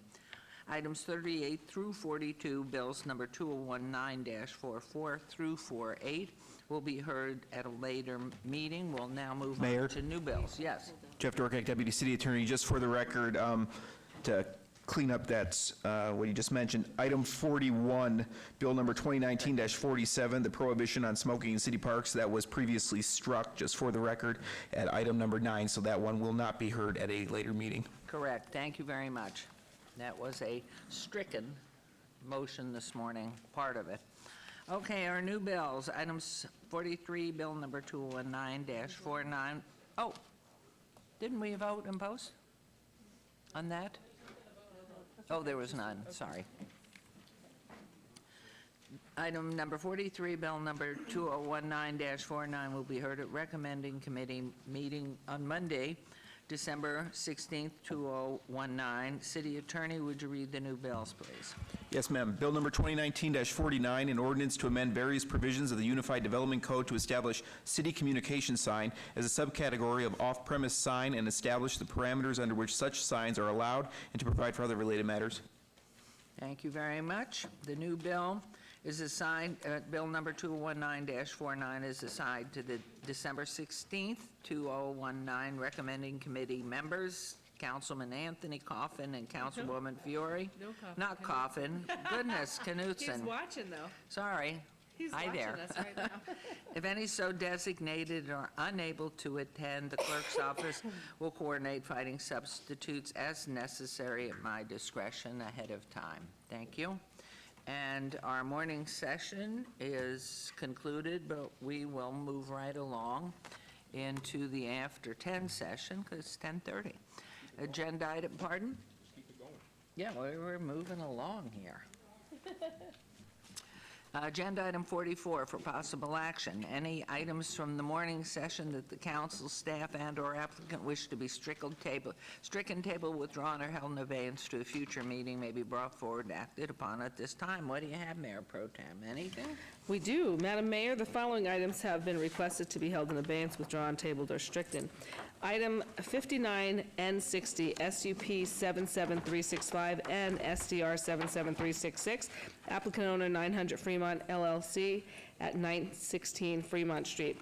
It's being held in abeyance to the December 18, 2019, and it was requested by the applicant. Item number 61, the report from, our city manager, Scott Adams, has been stricken, and that is my motion. Okay, there's a motion. Please vote and please post. Well done. Excellent. Motion's carried. Thank you very much. So,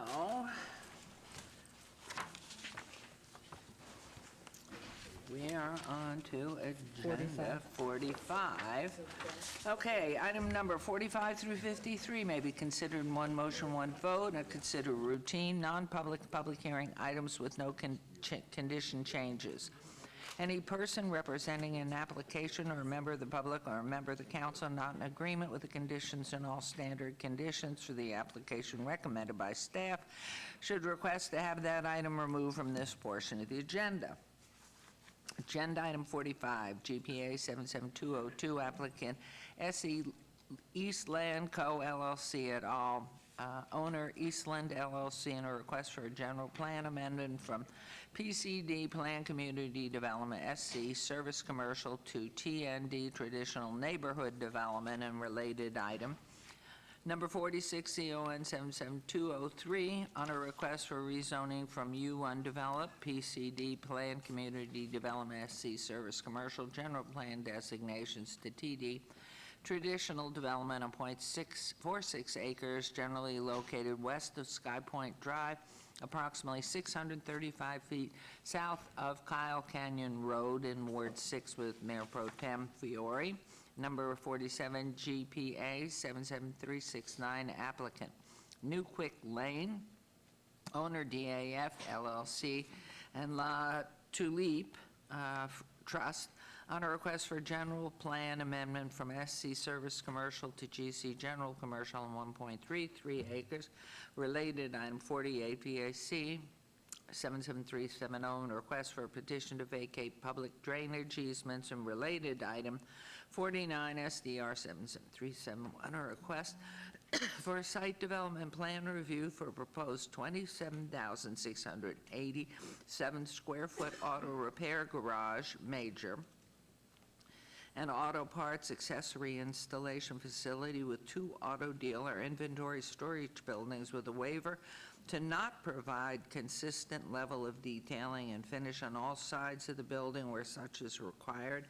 Related, item 50, TMP 77372, and a request for a tentative map for a one-lot commercial subdivision on 2.71 acres located west side of Rancho Drive, 215 feet north of Red Coach Avenue, C2, General Commercial Zone, Ward 4, Councilman Anthony.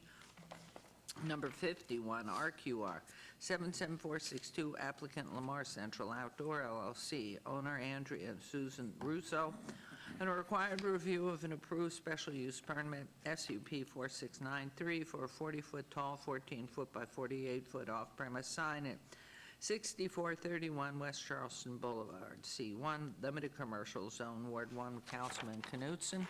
Agenda item 52, RQR 77501, applicant Lamar Central Outdoor LLC, owner 7-Eleven Inc., on a required review of an approved special use permit U-0315-94 for a 40-foot tall, 14-foot by 48-foot off-premise sign at 6070 West Sahara Avenue, C1, Limited Commercial Zone, Ward 1, Councilman Knutson. And agenda item 53, SUP 77300, applicant Payman Ralph, owner KAP Holdings LLC, and a request for a special use permit, proposed 6,571 square foot liquor establishment, tavern restricted use with 1,215 square feet of outdoor seating area with waivers to allow a 330-foot distance separation from a church house of worship, and 1,150 feet from a similar use where 1,500 feet is required at 8380 West Sahara Avenue, Suite 150, C1, Limited Commercial Zone, Ward 1, Councilman Knutson. Staff recommends approval on all items. Planning Commission recommends approval on item numbers 45 through 50 and 53. These are all public hearings, which I declare open. Is there anyone wishing to be heard on agenda items number 45 through 53? I'll close public hearing, seeing none. And Mayor Pro Tem, is there anything that you want to add, Mr. Summerfield, here? No, ma'am, all of these items are in order. Thank you very much. Okay, Mayor Pro Tem, may I have the one motion, one vote, items 45 through 53, please? Madam Mayor, I move to approve the one motion, one vote, items 45 through 53. Wonderful, thank you. There's a motion. Please vote and please post. Those motions carry. Thank you very much. We'll move on to agenda items 54 through 58. Let me double check. Those are clear. Right. Okay, 54. GPA 77383, and a request for a general plan amendment from PCD Plan Community Development SC Service Commercial to SC Service Commercial. Number 55 is the 01-77384, and a request for rezoning. Number 56, SUP 77385, and a request for special use permit for proposed 5,525 square feet liquor establishment tavern use. Number 57, SUP 77386, request for a special use permit for proposed 5,175 square foot beer, wine cooler off-sale establishment use. And number 58, SDR 77387, a request for a site development plan review for proposed 108,584 square foot shopping center with waivers of perimeter landscape buffer standards and not to orient the buildings to the corner or the street frontage where such is required. The applicant is Tower Industries LLC, the owner is Pacific Land Fund 1 LLC et al. On 12.63 acres northwest corner of Iron Mountain Road and Sky Village Road, U undeveloped, PCD Plan Community Development SC Service Commercial General Plan Designation Zone proposed C1 limited commercial. On all items, staff recommends denial, and the Planning Commission recommends approval. These are in Ward 6 with Mayor Pro Tem Fiore, our public hearings, which I declare open, and is the applicant or Representative Patterson. Yes, John Sullivan, 1980 Festival Plaza Drive on behalf of the applicant. Okay. So what we have here is a 11.63 acre site on the northwest corner of Iron Mountain and Sky Village Drive, just attached to the northwest portion of Sky Canyon, but not within the Sky Canyon development. We're here on 5 matters. You mentioned some of them being denied by staff. We've had a process of working with both staff and Planning Commissioner DeSalvio and Mayor Pro Tem Fiore's office, and I think we've worked past the issues that, with the exception of one that we're being objected to, and I'll walk through those. To the south of us is a Toll Brothers residential development. To the east is property owned by Station Casinos, still scheduled to be a future casino site, and then to the north and west of us is undeveloped vacant land.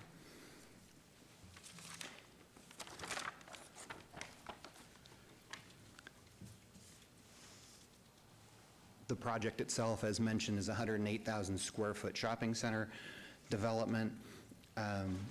So some of the issues that were raised, so we have a general plan amendment request to move to service commercial, as well as a zoning request to move to service commercial, and then 2 special use permits, one to address the C-store here with the beer, wine, cooler, off-premise sales, and one to address a tavern over here. Excuse me, is the beer, wine sales, those aren't gas? I mean, gas tanks? So up front here is the gas tanks, and then here is the C-store facility. Okay. And can you go back to the map showing how that fits? Sure. If I'm matching with the map, it would look like this. So southern Iron Mountain Road here, Sky Village here. Okay. Can you put it side by side so we could see the yellow and?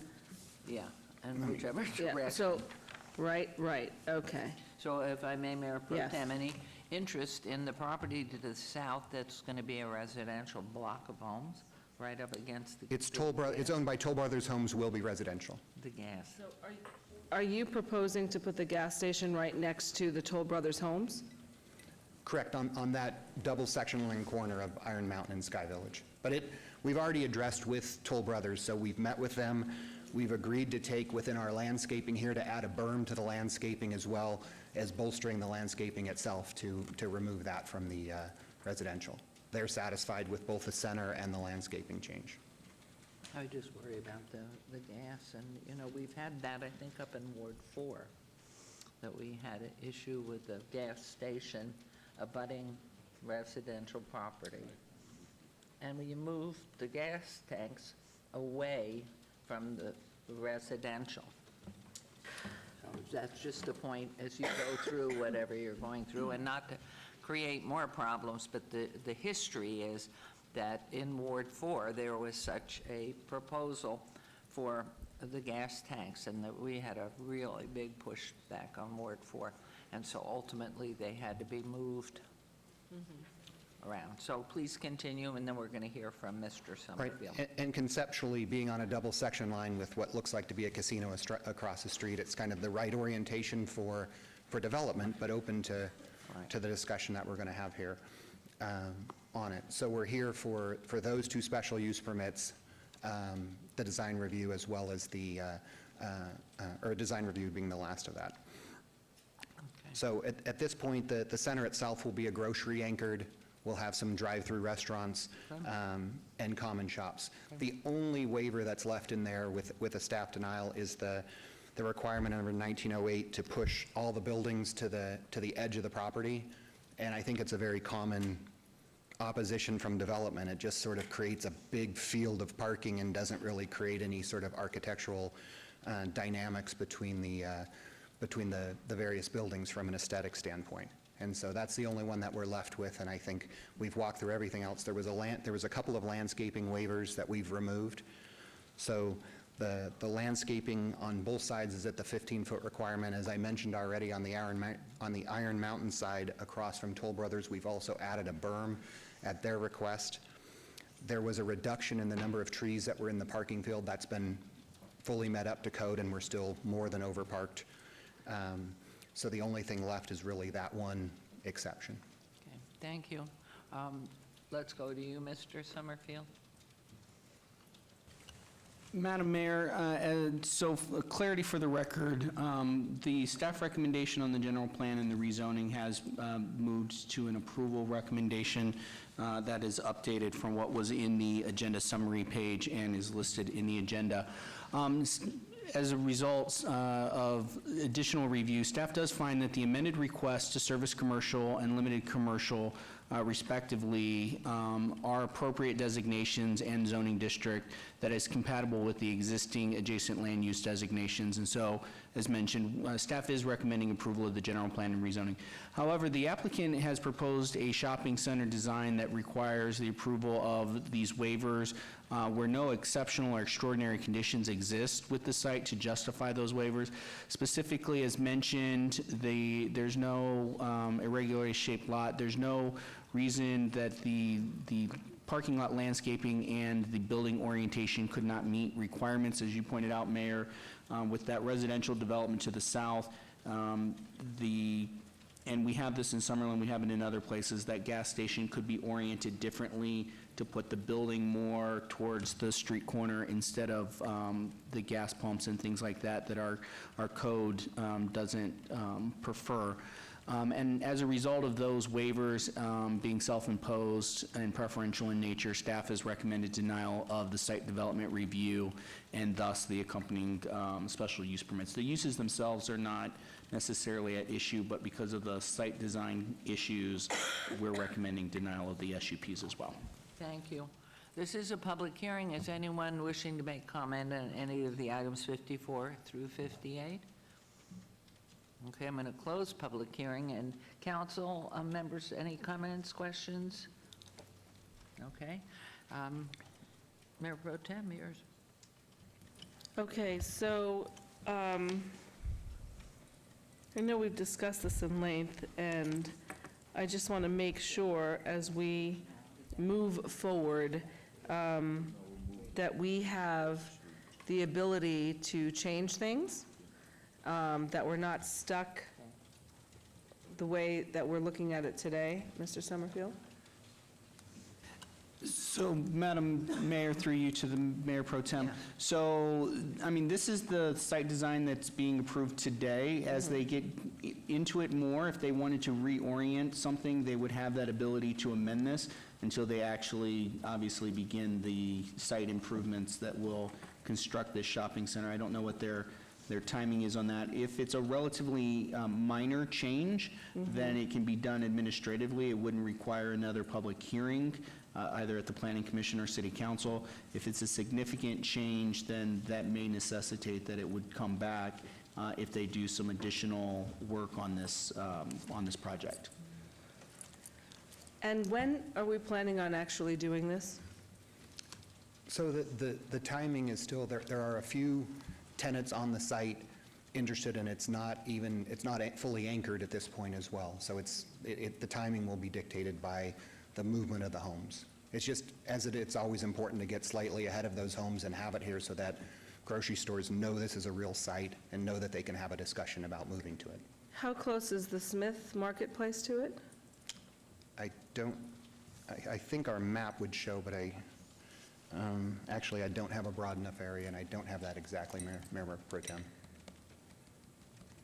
But we've been in communication with Sky Canyon, and they don't have issue with us. What they wanted to make sure, which we've agreed to, is that we were landscaped fully and that we agreed to a landscape palette that would go along with Sky Canyon, and we are in agreement with both of those. Right, so in Ward 6, like there's no palm trees, there are 36 inch boxes, like Ward 6 is the aesthetically pleasing ward.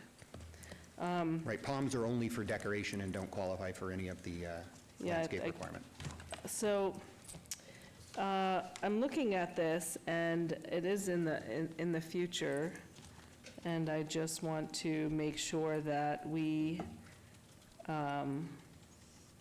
are on the right page with this. So I'm going to, Madam Mayor, do you have any other suggestions that you want to add to this? Well, only everything Yeah. surrounding it, that you're very aware what you're planning and hopeful of seeing what's there. So you know what else I want to talk about for a minute? Trails. Robert Summerfield? Because this is important where this is, and it's a future site. And I think if we don't cover everything out there, around there, to make sure we have trails on everything as well with the mature trees, like. Right, and I apologize, I don't have a trails map with me, but I can definitely connect with your office and show you where the existing planned trails are. And as we continue to work with Sky Canyon through their parks element that they have as a part of their agreement, because they are adjacent to this site, and how the trail might interface towards this location. But we do have the trails element that lays out where those future trails would be currently, and that is being updated as a part of your 2050 master planning effort that is going on, and we've been working specifically with the Northwest community on things like trails, because you do have a lot of trails within your ward. Well, and that how whole those section, connect. I mean, if you look at that whole section, whatever's going to come about, I want to make sure all of these parcels are all interconnected with trails and stuff to where we're not. Do you understand my vision? Yes, ma'am. Okay. And I think that's really important, Mayor Pro Tem, if I may say, Yes. because, you know, it's really the last bastion of open space ranchette-type living, as we're seeing the huge development in the Southwest and in Henderson. If people want to live that lifestyle, no lights and bridle paths and things, that the overlay of what you've just cited is really important as you go through the development. And not that there's anything at all, to me, other than remembering Councilman Anthony with that gas station abutting the residents, and they turned it, is what they did. So I don't know if this applicant then comes back to you again over a period of time, because it's all in the sort of, to me, it seems very general right now, and you want to do all this stuff. Right. So, Mr. Summerfield, for the record, I just want to make sure that it is clear that as we go forth with this, as we go forth with approving this, that it's movable, we've got trails, and it's workable. Because right now, the way it sits, and because there's no houses butting it today, but you know there will be, I just don't want to put the cart in front of the horse, and I want to make sure that we're developing, you know, at a rate of when, and it's difficult to say. So, Madam Mayor Pro Tem, through you, Madam Mayor. So yes, so there is that opportunity, and if we were looking at just reorienting the gas station, the convenience store, that would not be a significant change, and so that would be something we could do administratively, so it would not slow down the development process, but would be something that we could look at. I will get that trails map so you can see where we're at, and we can have some additional conversation around any gap areas where we don't currently have connections. And then I just wanted to point out, because you did ask the question, on the map that the representative has, the Smiths is actually that white box that's towards the lower right-hand corner of that map. So there's, you know, what would that be, 2 miles, I think, or a mile, whatever that distance is there, going up the road there. So they're in proximity, but they still have a significant amount of development that will be between them at build-out for that master plan community. And I just worry, I mean, Smith's Marketplace, you know, hands down, kudos, my favorite place. I mean, I get wine and cheese while I shop, so. But with Amazon, with anchoring grocery stores, it's difficult for our retail stores now. So I just want to make sure that as we're planning and we're looking forward, and then everything else on that site, the way you have it laid out here, you know, you have retail and this and a tavern, and I want to make sure we can move things around. It is a very general site plan, and it will be moved around. Because if I need feet separation and stuff, I know we're working on door-to-door, I just want to be able to move things around the closer we get to growth out there.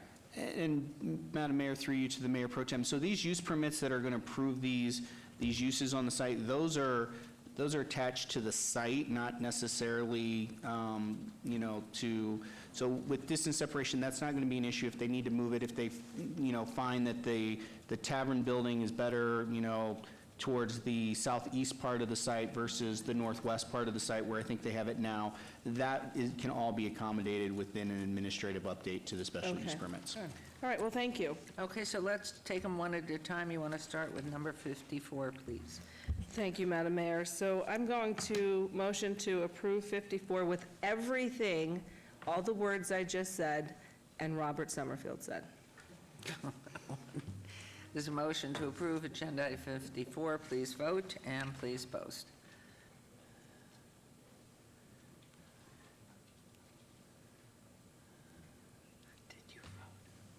It's not aye. Okay, and please post. Motion carries. Agenda item 55, please. Thank you, Madam Mayor. I motion to approve agenda item 55 with all conversation. Thank you. There's a motion on 55. Please vote and please post. Motion carries. On 56, please. Madam Mayor, I motion to approve item 56 with all conversation. Thank you. There's a motion on 56 to approve. Please vote and please post. Motion carries. And on 57, Madam Mayor, I motion to approve item 57 with all items spoken with. thank you. There's a motion on 57, subject to all conversation as part of the approval. That motion carries. And finally, agenda item 58. Thank you, Madam Mayor. I motion to approve agenda item 58 with all conversation. Thank you very much. There's agenda item 58. Please vote and please post. Finally, that's approved. Very exciting. We look forward to it. Thank you, and thank you to Mayor Pro Tem's office and to staff for taking what wasn't quite working with the city and turning it to an environment that works for both the developer and the city. Looks exciting. We Appreciate just it. love the Northwest and watching the growth and what those opportunities are. It really is exciting. Did you want to add something? Mayor, I think it can't go without being said. Aesthetics are in the eye of the beholder, and I prefer the aesthetics of Ward 1. So thank you, Mayor Pro Tem. Considering that I live in your ward, I will have to say I'm very partial there too, but that's sweet. Okay, thank you very much. And agenda items number 59 and 60 have been obeyed to the December 18th meeting. And so we move right along on, to agenda item 62. Thank you. And this is a report from Brad Jerbick, City Attorney, regarding an update on the purchase, sale, assignment of the Huttridge Theater and 4 related parcels of real property located southeast corner of East Charleston Boulevard and South Maryland Parkway. Lucky Ward 3, Councilwoman Diaz, who we saw on television touring what there is of the Huttridge left. And so, where did...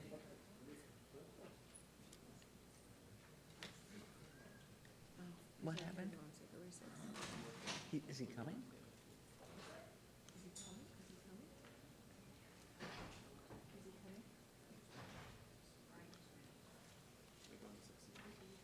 All right, what we're going to do is I'm going to... 63.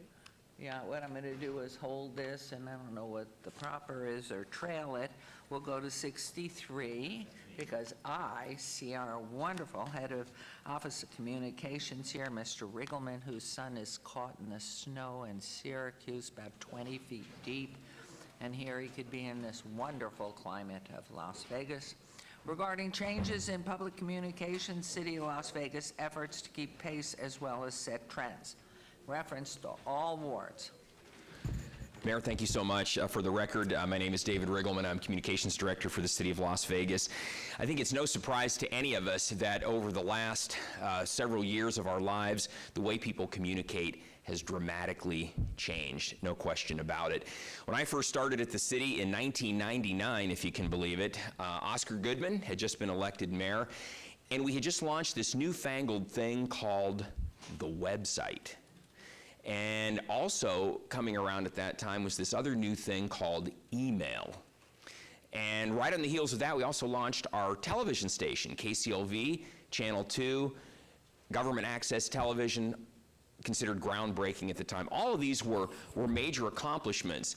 But you look back now, and those are really commonplace things that people consider as tools that everyone should have moving forward anyway. But So- your studio, if I may interrupt, was far below what has been created.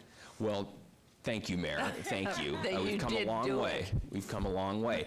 But it's funny how those things were considered so high-end and so groundbreaking at the time, and now they're considered just things that are standard tools to have. So I've got a short video that I'd like to show you here. It kind of encapsulates all the things that are now on our plate, and then we'll talk about where we hope to take the organization in the future. So with Jeff, if you could please play the video. You want to give me your yellow? Oh, yeah.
Thank you. So obviously things are changing, and what we want to make sure is that we're changing along with the times. We want to make sure that our organization stays relevant and that we're communicating with the public in the way that they hope to communicate. When I first started at the city, it was common for people to send us a letter, but mostly to pick up the telephone and just speak with us that way. Well, I want to show you some statistics that are very interesting. No question, people are still using the phone, but look at some of these numbers. This is for the last year alone. This is how we've received correspondence, and messages and questions are coming in a whole different way. For example, on Facebook, we've had 18,000 messages so far this year. Twitter, 26,000 messages. Live chat, 24,000. That's through our website during business hours. FormStack, that's also the website. Nearly 37,000 messages have come in. This has created a situation, too, where the expectation in this day and age is that you respond in a timely way. Companies don't wait. If you reach out to them on social media, they're not going to wait until Monday to get back with you. They're going to reply. Same with us. We have the same attitude. If someone has a question about the book festival on a Friday night, we're not going to wait till Monday to reply because the book festival will be over by then. So I'm very proud of the fact that our team, my small and mighty team, these folks sitting right here and just back over here, will reply 40% of the time after hours. And that trend is something that is expected, I think, in this day and age. One of the things that's interesting about that is that we have bot technology to help, but a lot of these responses our folks are handling and routing to the right staff outside of business hours. And I think that's a perfect example of the expectations that people have in this world today as the communications fly so quickly. A couple of other things I just want to point out. I'm really proud of the fact that our team has done something using the analytics that come with social media. Everything that you do on social is easy to track. And one thing they've done is a very deep dive into what posts on social media are resonating with people the most, what connect the most. And the response to that has been amazing. This last 4 months alone, our engagement on Twitter, because of these analytics and their efforts, are up 480%. On Facebook, I'm sorry, on Instagram, 386%, and on Facebook, 35%. So we're not just scattering messages out there and hoping that something sticks. We're sending messages out and then paying attention to what resonates. What are people connecting with so that we can continue to communicate with them in those ways. So what are the things that people are finding the most interesting? I think no surprise to anyone, emergency communications always garner a lot of attention. That post in the lower left corner, some of these numbers are staggering. We posted during the earthquakes that took place last July 4th here in southern Nevada and in southern California. On Twitter alone, we had a reach of 14 million people. 14 million people. On Facebook, we had a reach of about 45,000, but on Twitter, 14 million people. And it shows you that duplicative and multiplicative effect of social media, how it just continues to flow and flow and flow, especially if the information is something that people connect with. One of the things that this tells us, and this is really important to note, is that our organization has emerged as one where people know that they can go to get accurate and timely information. In this day and age where there's so much so-called fake news out there, people are looking for where is their factual information, and our city is obviously one of those places. We saw that during the October 1 shooting. So many new people followed us to try to find out what was going on. And keep in mind, the October 1 shooting didn't even happen in our jurisdiction. It occurred in the county. But people were turning to the city of Las Vegas to get their information as to what exactly had happened and what was true. We saw that during the earthquake as well. Mayor, the post right there in the middle, I thought this was very interesting. We had our documentary last May, the City of Las Vegas, the early years. We wanted to get the word out that this documentary about our history was out there. This one post on Facebook when we launched reached 60,000 people, and on Facebook alone, that one post generated 21,000 views. That's not counting YouTube and all the other places it was. That was just on Facebook.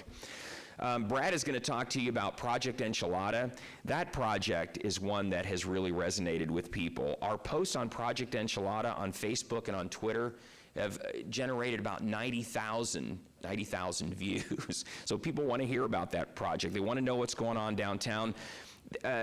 Interesting things. Mayor, you would talk to us about getting the word out about graffiti cleanup. We needed to get the word out more on our efforts to clean up graffiti within the city.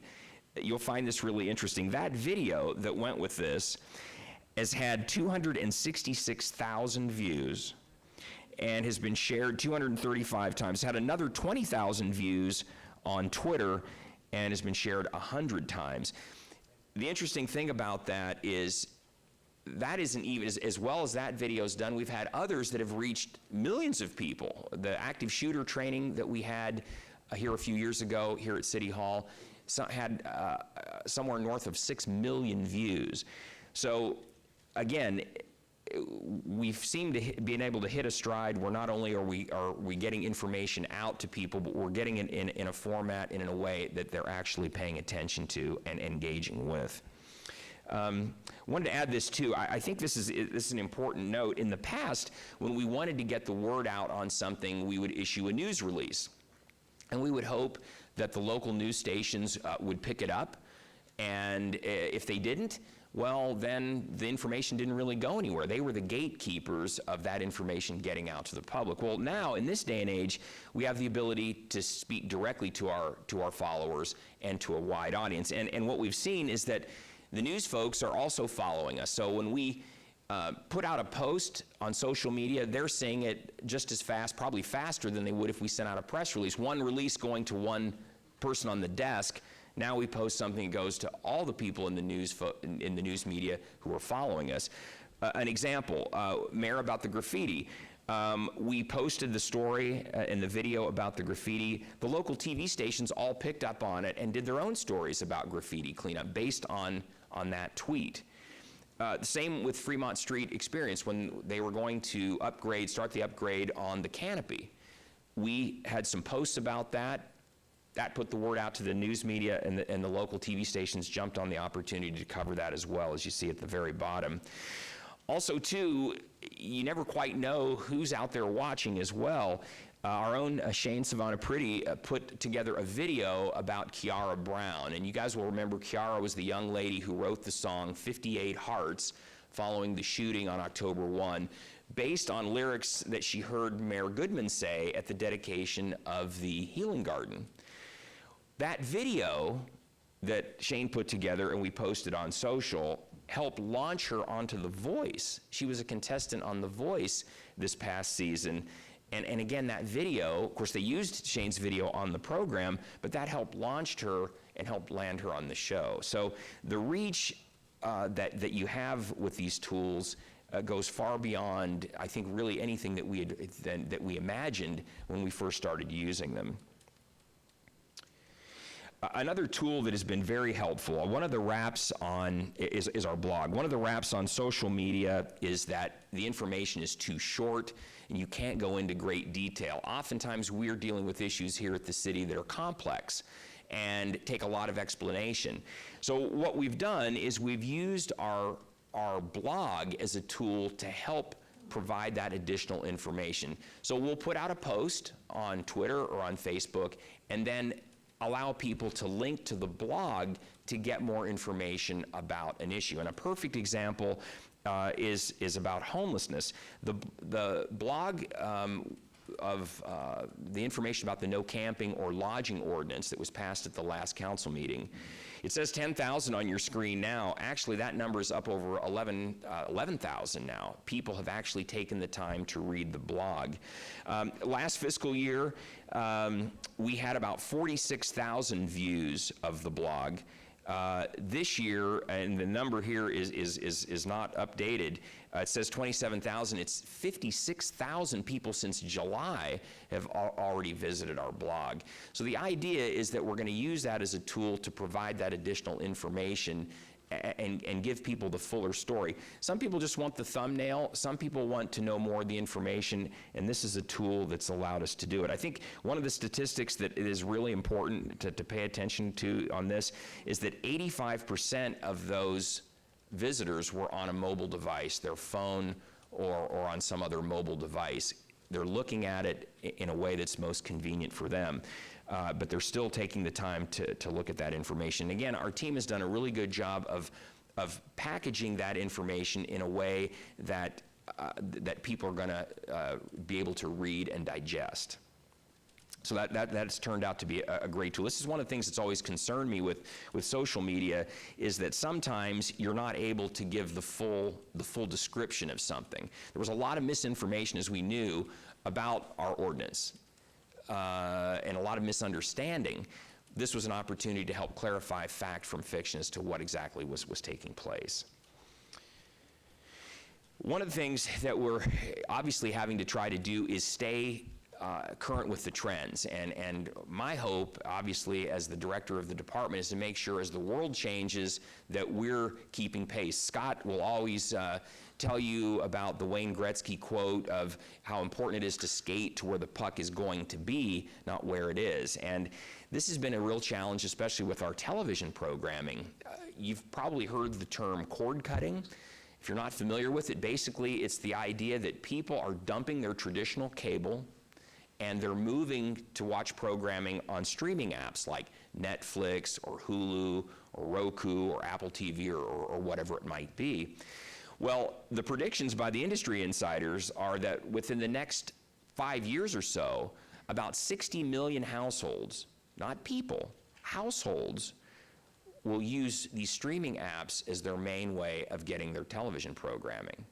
Even the cable companies understand that really their future isn't in providing programming, it's providing high-speed internet, because you're going to need the internet one way or the other to be able to view this programming on these streaming apps. And they realize that, you know what, that's our future, is being able to provide that conduit to the internet so that people can view in a new way. The appeal here is you watch what you want when you want to watch it. And you decide, as opposed to waiting traditionally, like when I was a kid, Wednesday night at 7 o'clock, my favorite show was coming on, whatever that might have been. I had to be there to watch it. If I didn't see it then, I was going to miss it. Well, you don't have that problem anymore. You can watch whatever you want when you want to watch. So what we've done at Channel 2, obviously, is we want to make sure that we're keeping pace. If we're a product that mostly lives on the cable system, Cox, and on CenturyLink, if people are moving away from that, we want to make sure that our programming moves too. So our programs like Access City Council, Hello Mayor, Trending Las Vegas, Trending Vegas, whatever it might be, are keeping pace with those changes. So we're one of the first government stations in the country to have programming on Roku, Amazon Fire, and Apple TV. It's exciting. I think what we're going to have to do is pay attention to the analytics about how are we going to package our shows, what's going to connect with people on these new formats. But to me, that's exciting because we get to kind of write our own ticket as to what will work, and that's the trend that we're heading right now. So a lot of the programs that you guys are involved with now live on these streaming channels. And finally, I just wanted to make the point, I think this is really key kind of to the message today, is that I see that our role is to not only help keep the organization in pace with where communication is going, but also city staff and also your staff members to make sure that we're keeping pace. If the world is communicating in a different way, that we're prepared and that we're still viable and connecting with people. My small team does a phenomenal job, but if we're still getting this many messages on Facebook and Twitter and the other platforms this year, it's only going to increase next year and the year after and the year after. So to me, the message in that is that as an organization, we're going to need to have more people trained and proficient on using social media. It's going to be important. To me, that's one of our main roles, is helping train staff and train your staff members to be able to respond in these new ways. I'm confident we can do it. Councilman Anthony, I look at you. When I first came here, we started talking social media. I don't think you knew Facebook from Twitter, but you now are a monster on social media and do a very good job, and many of you do. So as an organization, I know we can do this, but it's just going to take that training and making sure that we're prepared to get everybody up to speed. Because like I say, our little team, there's no way that we're going to be able to keep up. We're going to need to have staff throughout the city trained on social and staff trained at your level too, to make sure that we're keeping pace. We're going to continue to do things like monitor what's going on out there. We'll let you know what conversations are taking place about things in your ward. But at the end of the day, this is going to be something, it'll be a challenge for all of us to make sure that we're staying up to speed with where the world is moving. And our job is to make sure that the organization is equipped to do that. So, Mayor, with that concludes my presentation. I'm happy to answer any questions that you might have. Thank you for your time and your attention today. Well, I can tell you, I know we can't do anything without getting the word out. If you just sit in your little igloo all by yourself all the time, nothing happens, and we would not have seen the growth, development, and loftier sense that our city's getting without everything that you and your wonderful team are doing. And so for those of us who watch you during the day and see your little conversations, and I think of how backward it used to be and how forward-thinking you are. It's just great. So compliments certainly from all of us, but I don't know if anybody has any questions. Yes, please, comments, please. Mayor Pro Tem. Thank you, Madam Mayor. I really just have to say thank you to you and your whole staff. they have taught me so much, and how we utilize the information via social media is just amazing. Social media is now making mailing easier and less expensive because we get to do what we do with your team, Nancy Byrne and Jennifer Davies and Diana and everyone, Shane, the whole thing, everyone, JSJ, everyone. And I just want to thank you, because without you, it would be difficult to get our message out. Thank you, Mayor Pro Tem. I appreciate that. And everybody has a wonderful time when you talk to them every 6 weeks. I mean, it's really to find out what's going on in the I enjoy wards. it. I enjoy it. No, I do hear it out on the street. They say they love to hear what's going on in the different wards, because they know pretty much around where they live what they're doing, but what's going out in 4 or out in 3 and what things look like. So Mayor, there's no question that the public wants to hear from all 7 of Yes. you. When you are on social media, when you're on television, when you're speaking to the public, they're listening. They want to connect with you. They want to hear what you have to say, and they want to interact with you as much as possible. That's very clear in everything that we see. You know, there's something, and I know you work so diligently with our Innovation Center and with Mike Sherwood and his team, but, you know, I do see the future of confiscation of materials that are out there on the internet and changing it. And I don't know how you're addressing what's going on in other cities where they may take a message of something and change it and resend it out. So what we're doing with the criminalization of the social media, I just know, and we can put in billions of dollars and we're still not caught up. So, you know, it's a very interesting time. You've mentioned the word again and again that information technology really is a tool, but its head's getting bigger and bigger and bigger and bigger, and to the point of being overwhelming. Yeah. And I just know there's a criminal aspect out there that hopefully in your department that you really are looking at that all, and that you're checking everything you're putting out there, that somebody isn't interfering or confiscating what you've put out there on a regular basis. It's very disconcerting. It takes a lot of dedication, you have to pay attention all the time, because the world is changing frequently and rapidly, and someone is always figuring out a way to do things differently, for good or bad. And so how we get around that is we just make sure that we're always monitoring what's being said, what are those conversations, what are they saying about us, your wards, so that we're on top of those And watching conversations. it, because as you put the information out, it is reviewing what is out there. Does it still look like what you sent it out as? Right. So, Don't want it to change, I yeah. know it's time consuming. Right. I know how you all work through these nights. I don't. And you mentioned Michael Sherwood and his team. Obviously, security of our systems is obviously a high priority, and he and Scott have really made sure that our organization is being protected as vastly as possible. It's difficult because someone is always out there trying to think of something new. But I need to mention Michael and from direction with Scott and Gary that they've really done a tremendous job of keeping the city safe and protected from any kind of We hacks just from know the all the outside. information's moving so quickly, so thank you, David. All right, thank you, Mayor. Thank you so much. Every day, Thank you and all. Thank you. Madam Mayor, real quick, yes, if you don't mind. please. Thank you. I just want to reiterate the fact that I think you guys, our comms team does a great job. I know I drive everybody on my team to get things out, and you guys are very responsive and do a great job. And it also goes to our CLV team and all of our videographers that have traveled to Zion Yes, Mountain, yes. Park with me and go to all of our events, and sometimes on the weekends they're there, and it's just great, and I appreciate it. Thanks, very Councilman. much. Thank you so much. We have Thank a you. long way to go. We have a lot of work to do, but your team the whole team does a great job. Thank you. I appreciate it. Yeah, we're trying to figure out, sometimes as the world changes, we're trying to stay abreast with it too. It's good they're young. No, I'm looking at the very young. Yes, see, that's smart. Very good. Thank you all. We really are grateful for everything you do, even into the middle of the night, to keep up with what's going Yeah, on they do. everywhere. Yep. Thank you. Thanks, Mayor. Yes. And Councilwoman, yes, please. Thank you, Madam Mayor, and I just want to echo the sentiments of my colleagues. We really are appreciative of all the efforts of the communications team, fabulous communications team we have here in this city. We're dynamic, we're responsive, and I think we're building a greater sense of community because we are basically highlighting the amazing work and talents and blood, sweat, and tears that goes into the fabric of a city. And so I'm super grateful to have you guys working with us on this common mission.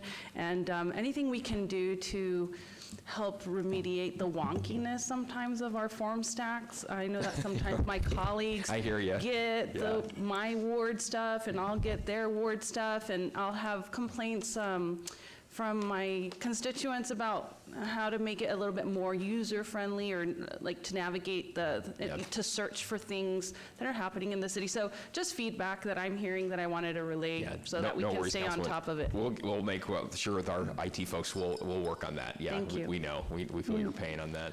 Thank you for the report. We Thank you. Thank appreciate you all it. for your comments. Thank you. All right, we're going to move on to agenda item 64. This is very exciting also. It's a report by city staff regarding an update in various lifestyle considerations for capital component inventories for infrastructure, asset management, including projected 5-year capital costs requirement in reference to all wards. So we have here our wonderful team, operations and maintenance and public works, and we thank you all the time for all that you do. So who's first? Thank you, Mayor. Jerry Walker, Director of Operations and Maintenance, and as mentioned with me, Mike Jansen, Director of Public Works. We're here today, as mentioned, to provide a report on infrastructure asset management and maintenance. This is the fourth such report. The first one was in 2013, requested by council to see how we were doing. As we're all aware, nationwide, a lot of cities don't do so well on their infrastructure maintenance. In 2013, we did some inventories, used then current replacement values, came up with an estimate for our capital asset infrastructure value, replacement value of a little over $7 billion. In 2017, we updated that, added some categories we had forgotten, updated to the new values at that time, plus some growth that had occurred, and that came at just over $9 billion. We missed a few items in that, including trees, which are 50,000 trees at 10,000 a tree. That's $500 million. So our current replacement value for our infrastructure asset inventory is approximately $10 billion. That's a significant amount of money. We have to stay on top of that. Things do depreciate anywhere from a 6-year to 120-year cycle, and so if we don't stay current, keep things in good working order, preventative and rehabilitative maintenance, we can get into trouble. Those trees, where are they on that grid right there on that you just showed us? Where'd you put the trees? Well, the trees are another asset value. I forgot to include them in 2017. Oh, okay. Yeah. And you said how many trees We are there? have almost 50,000 trees, and estimated value of 10,000 each would be $500 million. Thank you. Okay. This summary is from the 2018 presentation. We were in 2017 estimating about a $14 million a year accrual in depreciation values. We had reduced that by 2018 with the expansion of FRI 2 funding for the roadways, both Public Works and Operation and Maintenance. Some very aggressive Public Works sewer conveyance rehabilitation projects using new lining technology, expansion of operations and maintenance onto rehabilitative projects into sewer and flood control components. And so when we provided in 2018, we put our annual depreciation accrual at $6 million. That's the third bullet from the bottom. That is 0.07% or less of the total, and so we're staying in pretty good shape. Not to take all the credit, we have very favorable environmental circumstances. A little bit of limited precipitation, no freeze-thaw. That's very helpful for the roadways and other components. We are a newer city, and so we are not experiencing older components felling at this point in time. And then we have dedicated funding streams, external funding streams from regional transportation and regional flood control, and then internal for the storm drain system. So we're staying in very good condition. I've highlighted in the bottom, though, our concerns at that point in time. And that is managed to fund capital needs in some of the smaller components, streetlight, traffic signal, park and facility areas, and that's what we're here to talk about today. Park maintenance asset categories, they fall into a few different components. Short-term operational, we pay for these out of operational cost. We address plumbing fixtures on a continuous basis, picnic tables, trash receptacles, those sorts of items. Midterm, this is what I'll present in just a minute. We have components that, again, will fall from 6 years up to about 30 years. Playground equipment, soft surface materials, skate parks, the rest listed there. Long-term, I don't have that today's slideshow presentation. These would be more the 50-year components, but not addressed today. Organic, I just list that because those are alternative or optional additional components which compete for our maintenance resources. 12 million square foot of the natural turf, 50,000 trees as mentioned, and 1 million shrubs and plants throughout our parks and median islands and sidewalk amenities. And so, big inventory. I'm not going to go through this or read any of the components. This I provided for information in case you'd like to look at it. This lists all of our various components, or the ones that I mentioned as the midterm, and this shows where we think we need to be replacing. And so I'll just address playground equipment. We've gotten some pretty old playground equipment out there. We do manage to keep it together, but there has to be an age of obsolescence, and so we think playgrounds shouldn't go past 30 years. Those are the first 3 items up there. So I've broken it down on the next 5 fiscal years. We're running about $2 to $2.5 million a year. You'll see a couple of bumps in 24 and 25. That's because the artificial turf comes due. Artificial turf's $4 to $5 a square foot, and it only lasts for 10 to 12 years, and so got about $9 million worth of that on a 10-year cycle. It adds up pretty quickly. I also provided fiscal year maps so that you can see, and you can see within the parks where we are proposing to make replacements and upgrades. And so just again for your reference, those components. The second category for operations and maintenance would be the facility assets. We've got about $750 million worth of facility components. That's our proposed value on that. And so I'm going to give you another list of fiscal year components. You can see them showing there. You'll see that FY25, we've got $9 million there. Part of that's just cycling, but part of that is we don't plan on doing any major renovations at the fire admin building or Dula Jim Mooney pool projects, which we can put off because we don't know what the Highway 95 NDOT widening project will do to them. And so we don't want to invest money unless we have to or forced to by failure.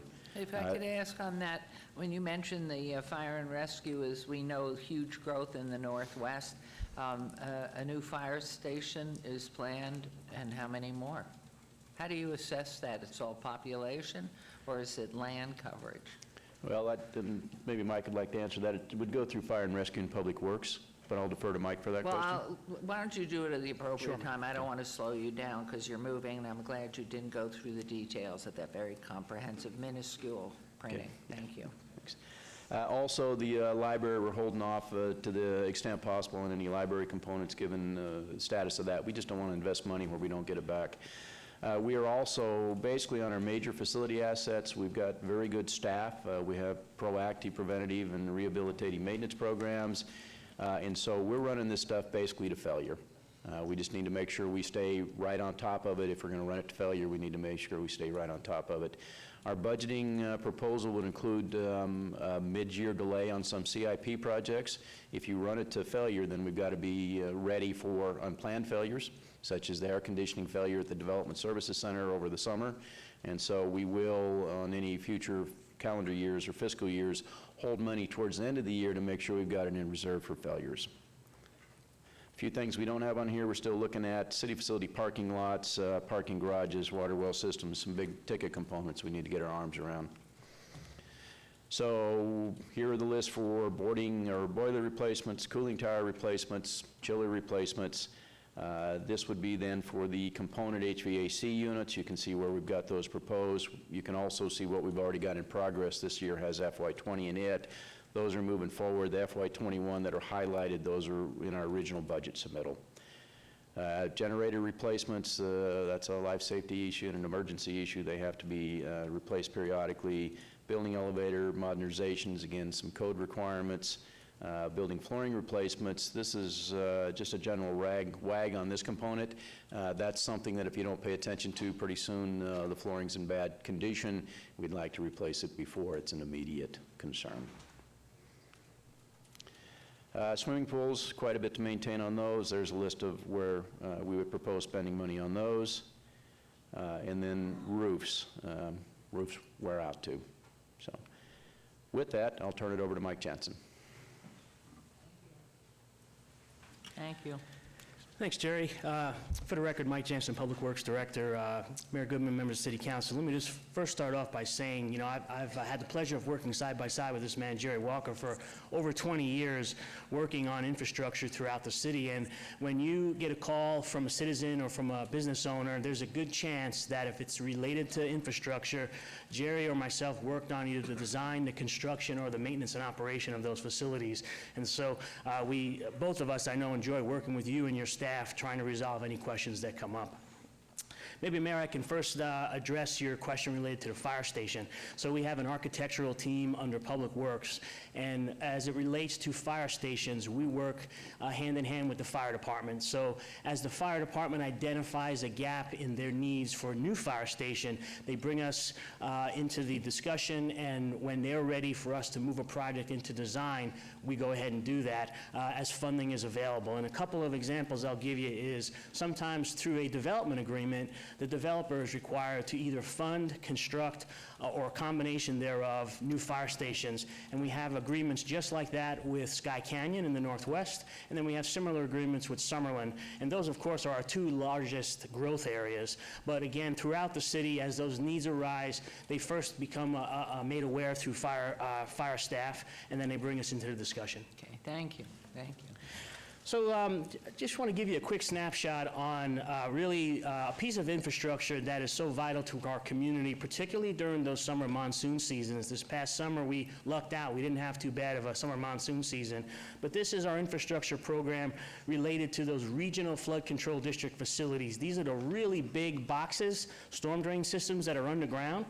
We've got close to 200 miles of those systems underground. And the main thing I want to point out to you here, Jerry alluded to it, this is a program where we have outside funding.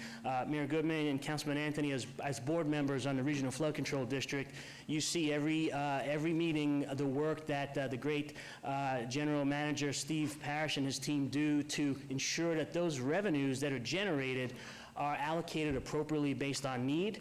And those revenues come from a quarter-cent sales tax that was passed by the voters back in 1986. So it's a stable source of revenue for this program, and it's covered for both design, construction, as well as maintenance. And so, again, for this program, the main point is most of the infrastructure is less than 30 years old. This is infrastructure that can easily go 50 years or as much as 75 years, depending on the velocities that some of these facilities see. So, as Jerry said, our storm drain system, we're in good shape. I want to move on to the unsung hero infrastructure, the stuff no one ever really wants to know until something goes bad, and that's our sanitary sewer collection system. This is an even bigger system throughout the city. You can see we've got about 222 miles of large diameter sewer lines and about 1,635 miles of smaller diameter sewer lines. But one of the great things that some of my predecessors did back in 2000 was they created a sewer condition assessment program because they recognized that our sewer system, unlike our flood control system, has a lot of much older lines. Some of the lines from the 30s, 40s, 50s. So those ones were definitely aging to where we needed to see what's going on inside those lines. And so the way we do that is we have an assessment program that, in a nutshell, has a device that has a camera on it that goes through every sewer line to see is there portions of pipe that's failing, leaking, having any kind of problems. And since that program was established, we've invested $100 million in rehabbing those sewer lines where problems were found. We caught a lot of problems before they ever really became problems, and so it's been a great problem for us to have a solution to. And over the next 5 years, we have $43 million programmed towards sewer condition assessment and rehab. What I want to point out, that's the most important thing really take away from this slide, is we're in the process of doing a new sewer rate study. We have not done one since 2013. As part of that sewer rate study, we're going to capture the needs for additional capacity in some of the sewer lines where we may need a relief sewer, additional sewer lines that may need rehab, plus also sewer lines to service some of our far reaches in the Northwest where we have some projects that are in the planning stage. I know Mayor Pro Tem, we talk about the Golden Triangle site up there. As part of our sewer rate study, we're going to make sure that we have sewer system capacity throughout the city and for sure at our far reaches. And so, again, just want you to be aware that rate study is going to be underway throughout 2020, and sometimes towards the end of 2020, we'll be coming back to you with more information on what the impacts may be. Why haven't we, or have we, knowing the city started down here at the core, and the pipes obviously were very small, and now we're exploding with the growth all the way around, and it's downhill, why haven't we just automatically taken it and divided it up? We're going to take this inner city area and widen and widen and widen. I mean, that should be a natural, I would think. Good question, Mayor, and the reality is the topography of the city, we've got different points where certain areas of our streets flow very well east-west, some of the north-south streets not as much, and so the sewer collection system, how it services the entire city, is a diverse engineering design of how everything is collected. That's why we just call it the collection system, and so our system is monitored all the time by staff, so we know where we have a shortfall. I'll give you an example. We had a new project coming in off of Colorado and Maine, right near there, Sam Cherry's new project. And when he came in, we were looking at some of the flows that he'd be adding to that sewer line. And we said, well, once that project's in, we're going to have a little bump in some of the lines there. So we've incorporated measures to update the capacity on some of those lines. So it's, again, every project that comes through development, we see what the sewer impact will be, update our model, and make sure we can capture and find where we might have a shortfall that we need to plan for. Okay, thank you. I'm going to switch to our water pollution control facility. You know, it's all about the numbers at the water pollution control facility. Our entire collection system, everything we collect, ends up at our water pollution control facility.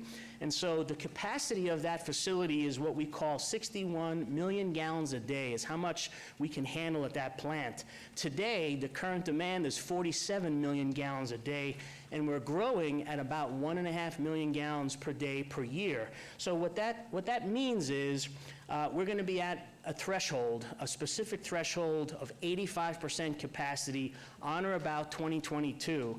And under a federal and state permit that we have to allow us to operate this facility, once we get to 85% capacity, we have to begin design on a plant expansion. And so the typical expansion that we would be looking to do to accommodate many years of growth would be what we call a 30 million gallon a day plant expansion, so that it could be operational by 2027, which would be the projected year when we'd be at capacity.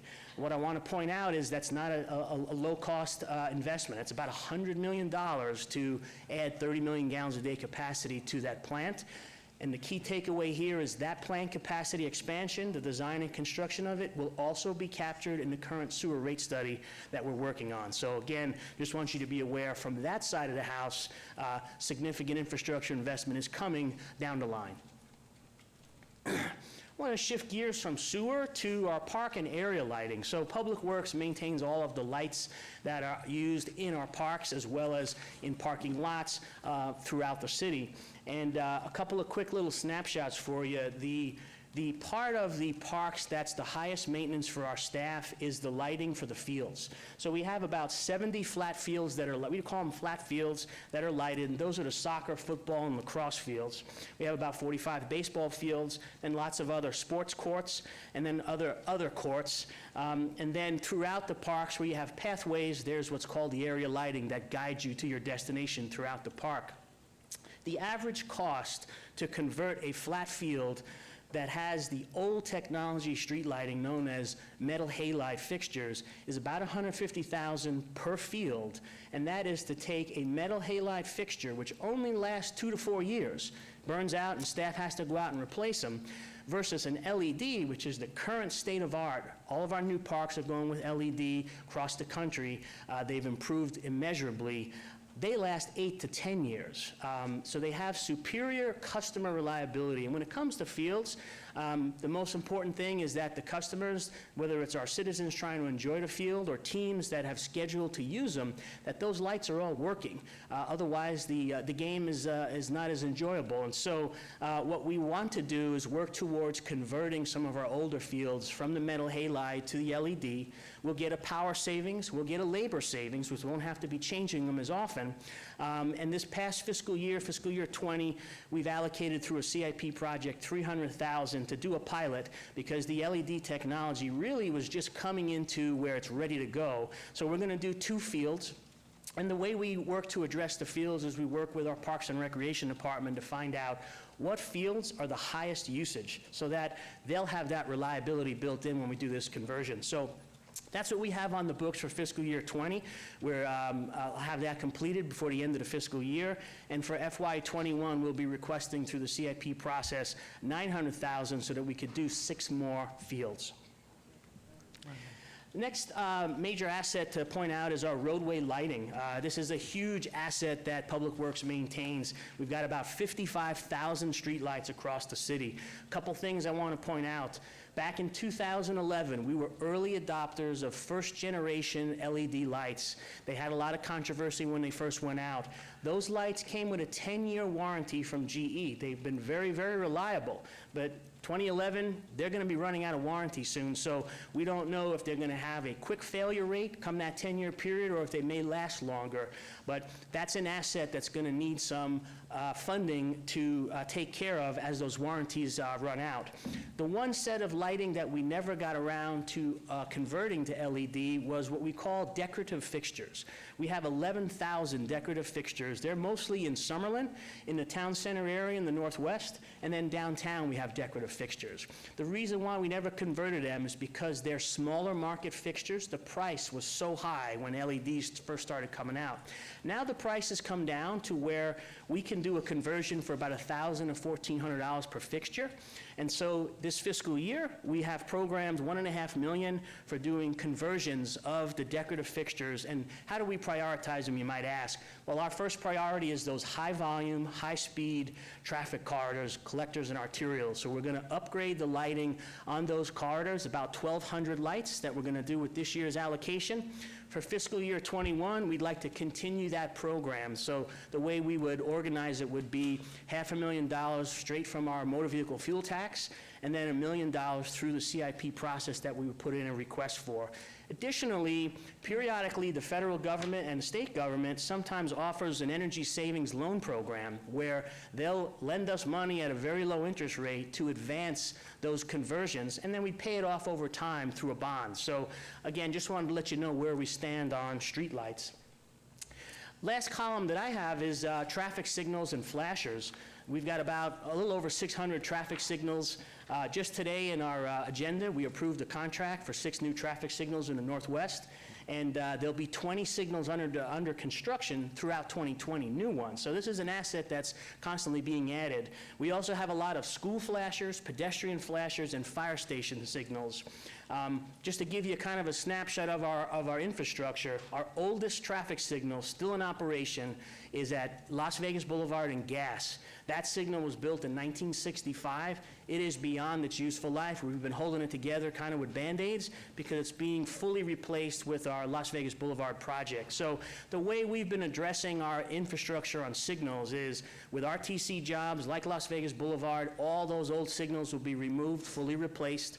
They actually have about a 40 to 50 year life, so these ones are well past that.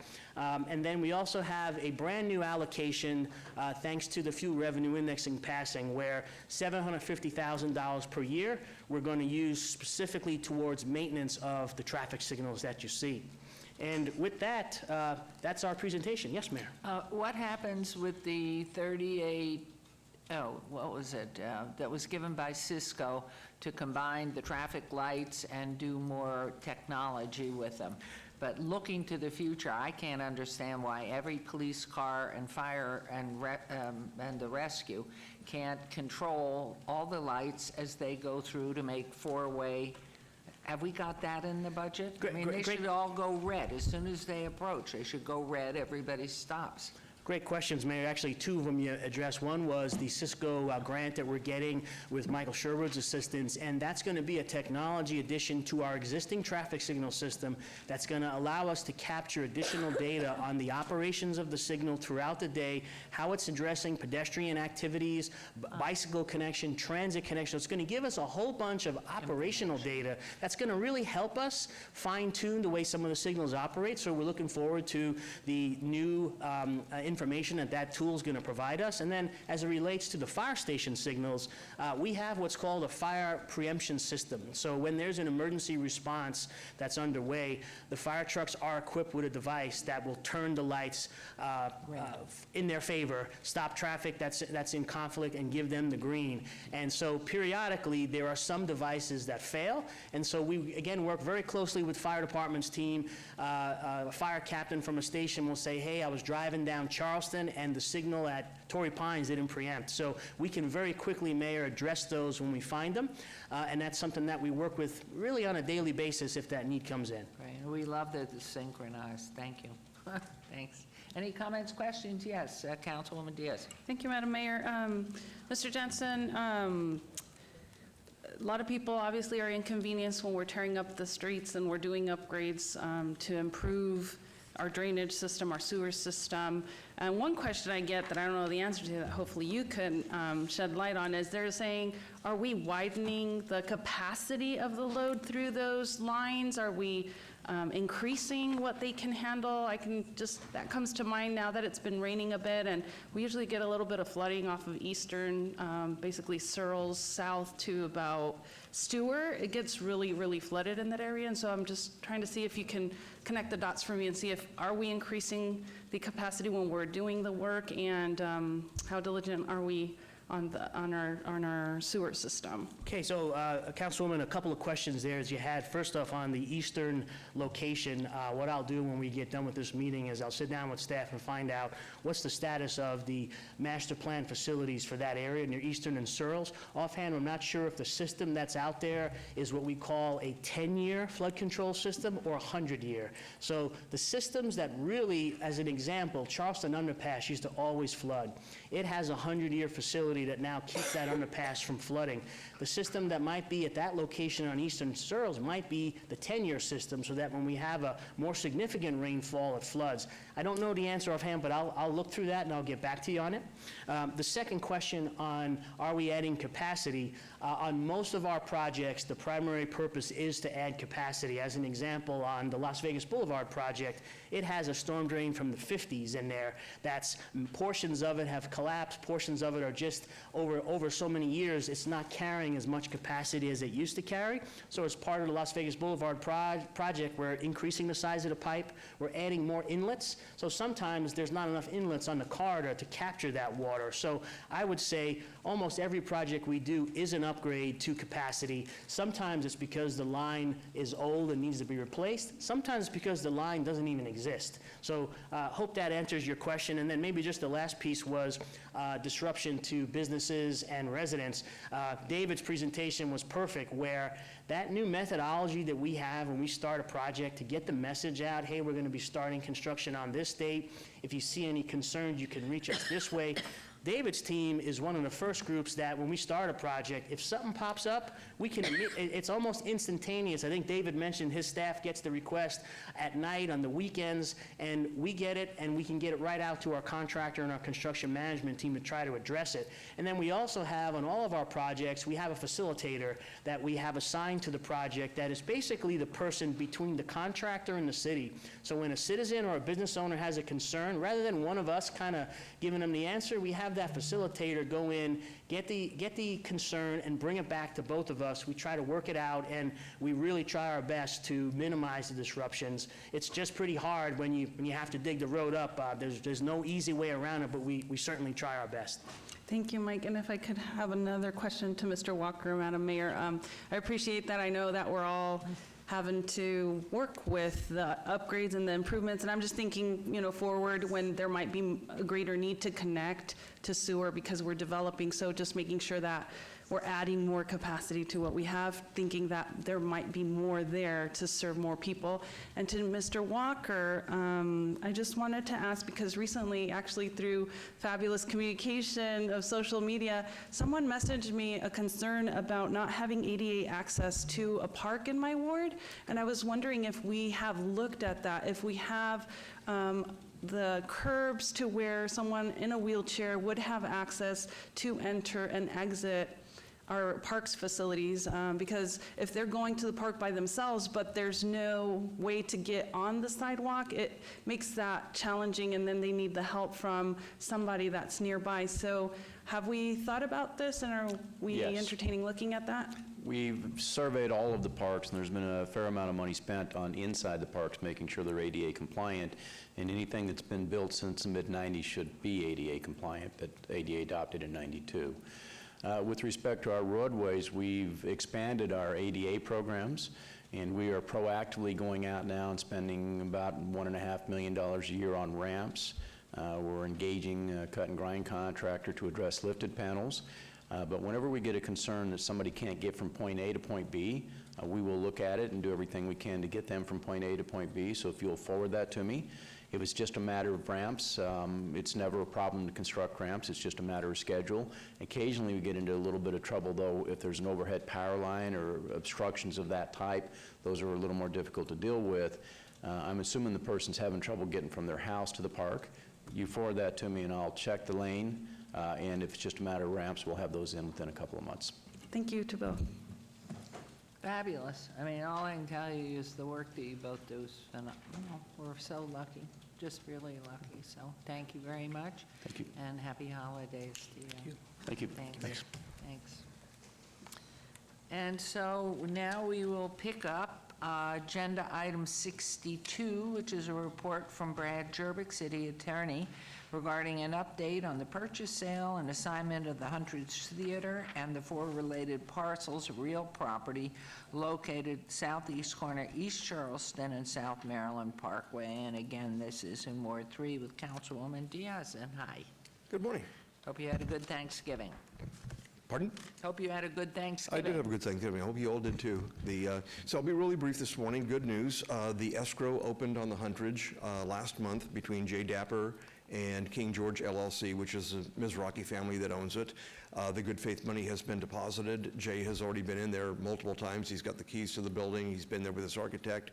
If all goes well, the earliest close of escrow through Fidelity National Title Group will be June 24th of next year. But if it takes a little bit longer because they find some things that take a little more research, the latest closing date will be April 24th of next year. We've also been working with the State of Nevada State Historic Preservation Office and their legal team to see if we can resolve the issues that are outstanding with respect to the roof and repayment that's owed the state. And I think that's going pretty well so far. And we've been giving tours. So anybody who wants to go see it anytime you want to see it, give me a call and we'll be glad to show you. We had Councilwoman Diaz down last week. You were on TV. Both of you were on TV. It's fun. It's fun to go there. And we bring, you'd be amazed. You invite 5 people and 20 show up. It's just really cool. But that's it. If you have any questions, I'll be glad to answer them. I just want to Yes, clarify, please. Mr. Durbick, that you meant to say August instead of April of next year? So It's June actually- 24th? It's actually June 24th is a close. They have 6-month date. It would be June 24th because they opened escrow on November 25th. And so he had 6 months. So that brings him, he's got 30 days to do some things and then 60 days, 6 months from that to do the due diligence. It could be sooner. Okay, but I can but tell you you. mentioned an April date after the June, and I was just confused which date was the one. Yeah. There's nothing that we found that has surprised anybody so far. Here's what has to happen. In order for him to finally close on the project, he's going to have to get some entitlements because there are going to be some new buildings out there that require some rezoning. And so those kinds of things typically take 3 to 4 months in the system. So they're working as fast as they can. But you've seen Jay before and seen the projects he's done around town. He doesn't drag his feet. So as soon as we can get it done, we will. Great. Thank you very, very much. Appreciate it. Thank you, and happy holidays to all of you. Thanks. Yes, we love it. Okay, we will now move on to 65. Okay, whoops. And that is set the appeal, set date for appeals filed or required public hearings. So I'm going to ask the city clerk to set the public hearing dates and appeals from the City Planning Commission meetings and dangerous buildings and/or nuisance litter abatements. Will do, thank you. Thank you. And now we will go to our second citizen participation. Public comment during this portion of the agenda must be limited to matters within the jurisdiction of the City Council. No subject may be acted upon by the City Council unless the subject is on the agenda and scheduled for action. If you wish to be heard, please come to the podium, give your name for the record. The amount of discussion on any single subject is the amount of time any single speakers allowed may be limited. This is your opportunity to address City Council, but the Council is not able to respond or engage in dialogue. Any members of the public who wish to speak under this portion of the agenda, and I see we have a card from Donald Walford. So please come forward and give us your name. You've been very patient sitting there this morning. That's fine. Like you said, my name's Donald Walford. I have a business at 1212 South Casino Center, Las Vegas, Nevada. I know that the two items have been obeyed, item 59 and 60. I want to make a comment on that. But first, I want to recognize something that happened here today that made me very proud to be a citizen of Las Vegas. To see the mayor and the council recognize our fire department and our police department. The fire department, I've got to know, I'm a chaplain with Las Vegas Fire and Rescue, and I know the dedication that those men and women have, and to see you don't know how much it means to them, because I hear it, is how you appreciate them. And with Las Vegas Metropolitan Police Department, I also have a connection where 3 of my sons are sworn officers. Wow. And I have a daughter that's a civil employee there. And I have to tell you that while the SWAT officers were up here, I saw one young man who was on the wrestling team with 2 of my sons here in Las Vegas. I saw another one that was with one of my sons during the October 1st shooting. Both of them were awarded the Medal of Valor. And so you don't see that I don't see that in every city, where the city and their agencies, especially the police department, have that kind of relationship. So I want to say as a citizen that I appreciate your efforts there. What I would like to say about or comment on the 2 items, 59 and 60, is I'm a part of a group of citizens, residents, business owners like myself, and clergy, and we just had some questions that we would like to sit down with the applicant and talk about. We know that this was passed in planning by consent. We paid the money to have it renoticed, and we've been trying to contact the applicant who we feel is the applicant. We've even gone through our councilwoman's office to try to facilitate a meeting just so that neighbor to neighbor could talk. What are your plans? You know, what are kind of things like that? To no avail, and I don't know, but I know it's been abated for 2 weeks. I just want to see if they could contact us and set up a short meeting. I mean, certainly, I think, well, first of all, let me back up to your comments. This council knows and appreciates everything that our first responders, our law enforcement, our fire and rescue do. That's And unique. there has never been a time, at least in the 9 years that I've been sitting here and sitting next to this gentleman who spent 29 years of his life with Metro. We all know without the safety that we have had the good luck to experience and the dedication and devotion for people who never know if they're going to be coming home that day. So it goes without saying there's 100% support here. And I think it's a very different time, unfortunately, in the world, and there's too much anger and hatred, but not here. So thank you for that. Well, And you know, reference- I have found that our local government here, especially the city of Las Vegas, has been very approachable. And it's more like a neighborhood than a city that you would think of. It's very, once you know somebody, it's very small. Well, and we're a family. And that's the kind of approach I'd like to take with the applicant. We're all citizens, we're all neighbors. Right. So what I'm going to say in reference to numbers 59 and 60, and knowing Councilwoman Diaz, open door all the time, good listener, wants to do the right thing for the people in Ward 3. So I'm going to turn to her right now and just work your way through Yes, this thank you, one. Madam Mayor. We also, like you, had some reservations and had heard from other business owners about their concerns, and we're also trying to obey the item so that we could get some communication going between who wants the license and our office, and we'll continue to try to be persistent in getting a meeting going so that we can get our questions answered. So as soon as we hear from them, we'll definitely extend the invite out to you. I appreciate that, and I appreciate you, Mayor, and the council. Thank you. Thank you very much. Happy holidays. Thank you. You too. Great, thank you. Mr. Wofford, oh, and Stace, can I give you his card so we don't lose it? You must have the information, right, Councilwoman Diaz? Yes, you have all the information, okay. Thank you. We're working on the suggestion box. I just want you to know that in the card. And so your previous submission to us I'm was sorry, an idea. I didn't hear you. An idea that you had about suggestions and how they are received and our attention to those. We are definitely working with the clerk's office and working on a way that we can make suggestion cards available to the public for the new ideas that come in, and appreciate your coming back. Thank you. Madam Mayor, Daniel Braisted. I'm passing out an email that I sent to a number of the council people. One of the challenges is, of course, revenue for events. And the mayor, about, 4 months ago, asked somebody to look into sponsorships for an event. And I attend a few events in the community centers. One is the dance group.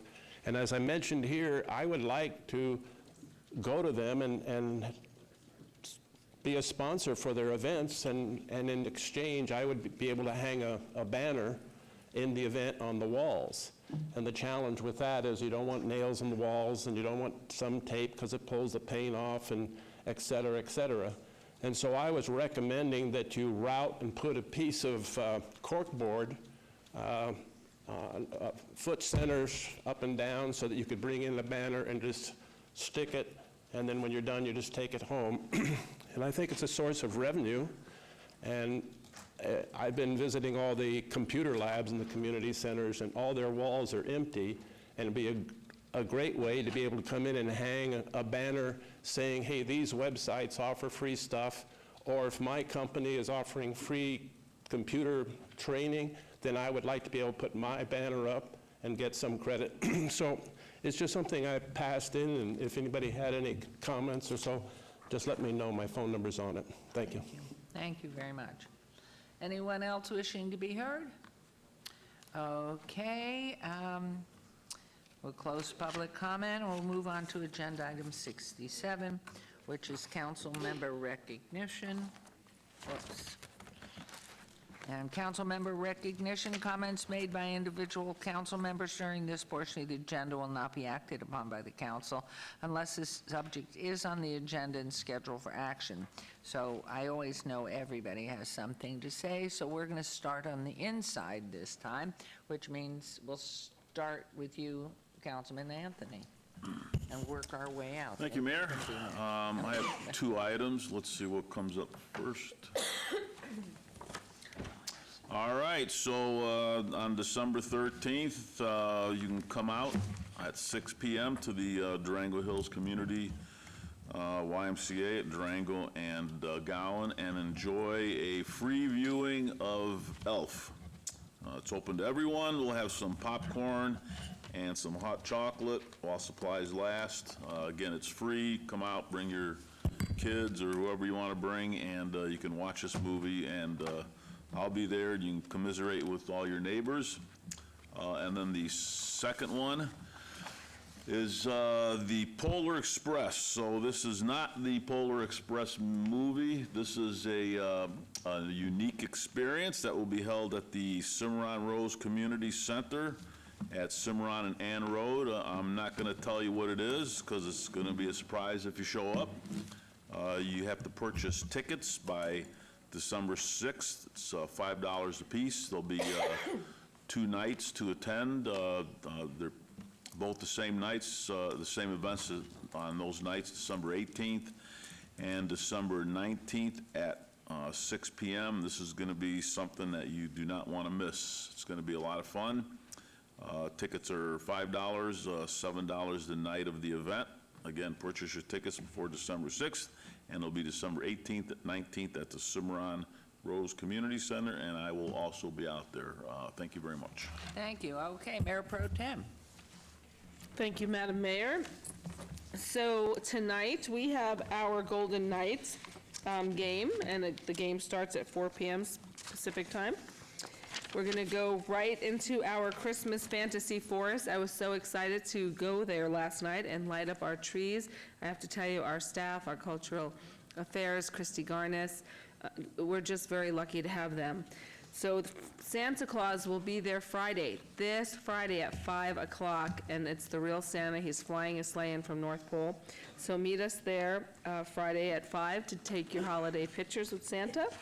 And he'll be there Saturday and Sunday as well from 2 to 5 until the end of December. So our fantasy forest is amazing. So meet out there this Friday. On a serious note, we have a missing juvenile, Kenton Tillman. He goes by Draco. He's a male. He's 17 years old. He's only 5'9", 130 pounds. He's African American. He was last seen in the area of South Main Street and Bridger Avenue, and it's unknown what he was wearing. So if you have any information on Draco, Kenton Tillman, please call Las Vegas Metro Police, 702-828-3111, or Nevada Child Seekers, 702-458-7009. We also have another missing girl. She's 17 years old as well. She's a female. She's got reddish brown hair, hazel eyes. She's Caucasian. Her front tooth is chipped. Her name is Madison Jane Lorraine, sublet. So if you, her last area where people saw her was the area of Teddy. She was wearing a gray sweater with black pants. So please, if anyone has any information on Madison, please call Las Vegas Metro Police at 702-828-3111 or Nevada Child Seekers at 702-458-7009. One of the things I really like to share is our homeless success stories. And in our corridor of hope, we have O.B. Brody Jr., and we're going to recognize O.B. He was intermittently homeless since 2017, and in 2018, he began volunteering at the courtyard and was eventually hired as operations worker. With his new employment, he was able to secure and maintain an apartment and end his homelessness. O.B. was recently promoted to lead operations worker at our courtyard. Thank you. Beautiful. Thank you. Councilman Creer. Thank you, Madam Mayor. I don't have traditional ceremonial, but I do want to recognize our illustrious fraternity.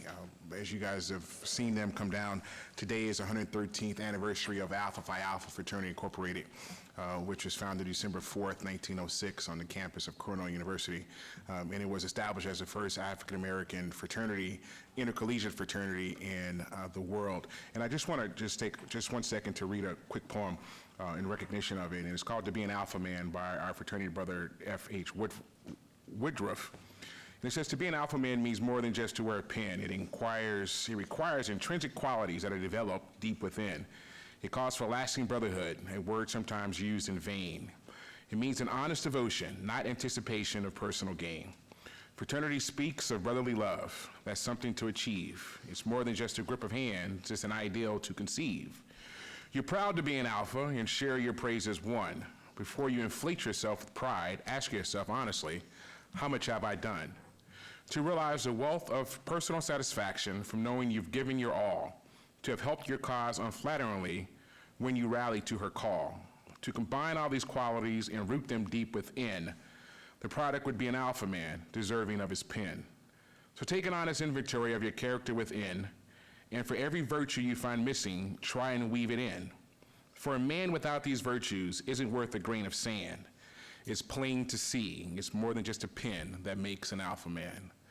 So I want to give a quick 06 to my brothers out there, and we're all about manly deeds, scholarship, and love for all mankind. Thank you. Thank you Madam very Mayor, much, yes. May I point out that Councilman Creer is wearing his alpha tie? Yes. Oh, good.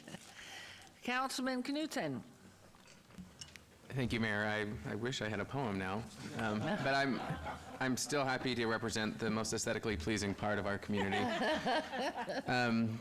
This Friday is a special version of Brews with Brian, which is very popular. We're doing it at the Holiday Coffee at the Leeburn Senior Center from 9:30 to 11. Leeburn is located at 6230 Garwood Avenue. And what are the cross streets? Oh my gosh, you would ask that. I can drive there, but I'm trying to think of the street because I don't look at the streets anymore. How do you get there then? You go up Charleston, actually you go up Alta, and then you turn right onto Garside, and you go past the fire station, and then there's the two seniors, Leeburn and Mirabelli right there. Okay, everybody, you got that? Yes. Go have brews with Brian, okay? Coffee brews for the Coffee morning brews, time. okay. Yes, a very appropriate coffee. Okay. We also have a Charlie Brown Christmas performance at the Charleston Heights Art Center through the mid-month. So cute. Magical Forest at Opportunity Village, which is winter wonderland of over 1 million sparkling lights. And I was there for the Christmas tree lighting. Mayor, I think I just missed you. You came in right after me. I knew you were coming and would take over. That's true, so I got there Sorry. before and took over. Yes, it was very, very cold, but it's a fun night for a family. And then also Holiday Express at the Springs Preserve, which is a magical train ride to Santa's Village. There are multiple departures each day, but reservations are required at springspreserve.org. And that's it? Thank you. That's it. Thank you. Is Santa coming to your house for your little ones? He will, I can't wait. I can't wait. I hope there's no coal in the stockings. That's what I used to get in our stocking. So, on to you, Councilwoman Seaman, please. Thank you so much, Madam Mayor. So, we have our monthly breakfast buzz this Saturday at Eggworks from 9 to 10. Breaking Bread with Constituents has been a very, very popular event. So we hope you'll come. It's free to the public. We also have a very good event coming up. For everyone who wants to take the Safe Talk certification course, this is the time of year where we need to be aware of suicide. So it's a suicide alertness course, and we are sponsoring it. So if you would like to come, it is Saturday, December 14th from 10 to 2 at the Veterans Memorial Community Center, Classroom 6. And we are still doing our weekly Small Business Sundays. So if you have a business in Ward 2, we are happy to come out and film your business and let all the neighbors know about what you're doing. And so we have some little friends who need some holiday homes. The Animal Foundation Pet Adoptions this week, we have Little Man, who is a neutered male, age 8, weighs 11.2 pounds, and he is adorable. Then we have Patch, who's a female, age 5 years old, 9 pounds. Then we have Bella, who's a spayed female, 5 years and 54 pounds. Last, we have Sunset, spayed female, age 2 years, 7.1 pounds. These little animals need a home. So if you are interested, please contact the adoption department, and their phone number is 702-955-5901. Again, it's the Animal Foundation that you can adopt these pets. Thank you, Madam Mayor. Thank you very much. And Councilwoman Diaz, please. Thank you, Mayor. I hope everyone had a fabulous, safe, and well-rested Thanksgiving holiday. I know that I was able to partake in just family time and getting back to talking to mom, dad, and brothers and sisters, and having a lot of good food. And I barely fit in my suit today, but it's okay. You only live once and you gotta eat the meals, right? So going to events that are happening here in Ward 3, we have the grand opening of what is currently known as the Las Vegas Wash Park tomorrow, Thursday, December 5th at 3:30, and I invite all of my colleagues and park commissioners, and especially my neighbors, to come and partake in tomorrow's festivities. We will have a winter wonderland with cookies and hot cocoa. So come, it's on the east side of Lamb on Washington. I believe it's like 4880 Washington Avenue. So come on down tomorrow. Next, we have Santa in the Circle. So this used to be an event that was hosted at the Circle Park, but because Circle Park is not available to our community currently, we will be replacing the location with our fabulous and newly renovated Baker Park. So come and join us Saturday, December 7th, starting at 10 a.m. Santa's going to be there. We're going to have cookie exchange, and there's going to be amazing performances from the Las Vegas Ballet School and the Downtown Dance Conservatory. So come on over for a good time with our neighbors. Baker Park, 1100 East St. Louis. We also have an upcoming neighborhood meeting to discuss the complete street improvements for the 7th Street project. These are so important. We need your feedback. We need your input. So if you can make it on down, Tuesday, December 10th, 4 to 6 p.m. at the historic 5th Street School, 401 South 4th Street. Don't miss it. So next Tuesday, December 10th, 4 to 6, it's to talk about complete street improvements for the 7th Street project. Next, we have a joint neighborhood association meeting for John S. Park, Huntridge, Beverly Green, Hillside Heights, and Crestwood neighbors. There's going to be a lot of information provided here that we're excited to share, and we will also have a cookie exchange and a collaborative group session. So come on over to Shadow Hills Downtown Campus on 700 East St. Louis Avenue, Tuesday, December 10th as well at 6 p.m. So we're going to be conflicted whether we go to one meeting or the other, but pick the one that's most important to you, and we hope to see you swing by either one. And I think I might have one more. It's been a long-standing Ward 3 tradition to have a sit-down dinner, holiday dinner, turkey with all the trimmings for our seniors, and you can call us to RSVP. It will be held at the East Las Vegas Community Center, 250 Northeastern Avenue. Santa, holiday music, dancing, and raffle prizes will be available to all the participants. So please call our offices, 702-229-4623 or 702-229-6851, so we can take your reservations, and we're taking those through December 10th or until full. So please get your spot in this upcoming celebration with us at the East Las Vegas Community Center. And I believe that might be my last announcement, Madam Mayor. Okay, thank you. And to close out, it's for everybody, you know, back in town in Southern Nevada, National Finals Rodeo has come to town this weekend, and you know we have become a central piece of that downtown here. We have the Core Arena on Main Street, right opposite City Hall, the only outdoor rodeo event center located at the Plaza and Casino.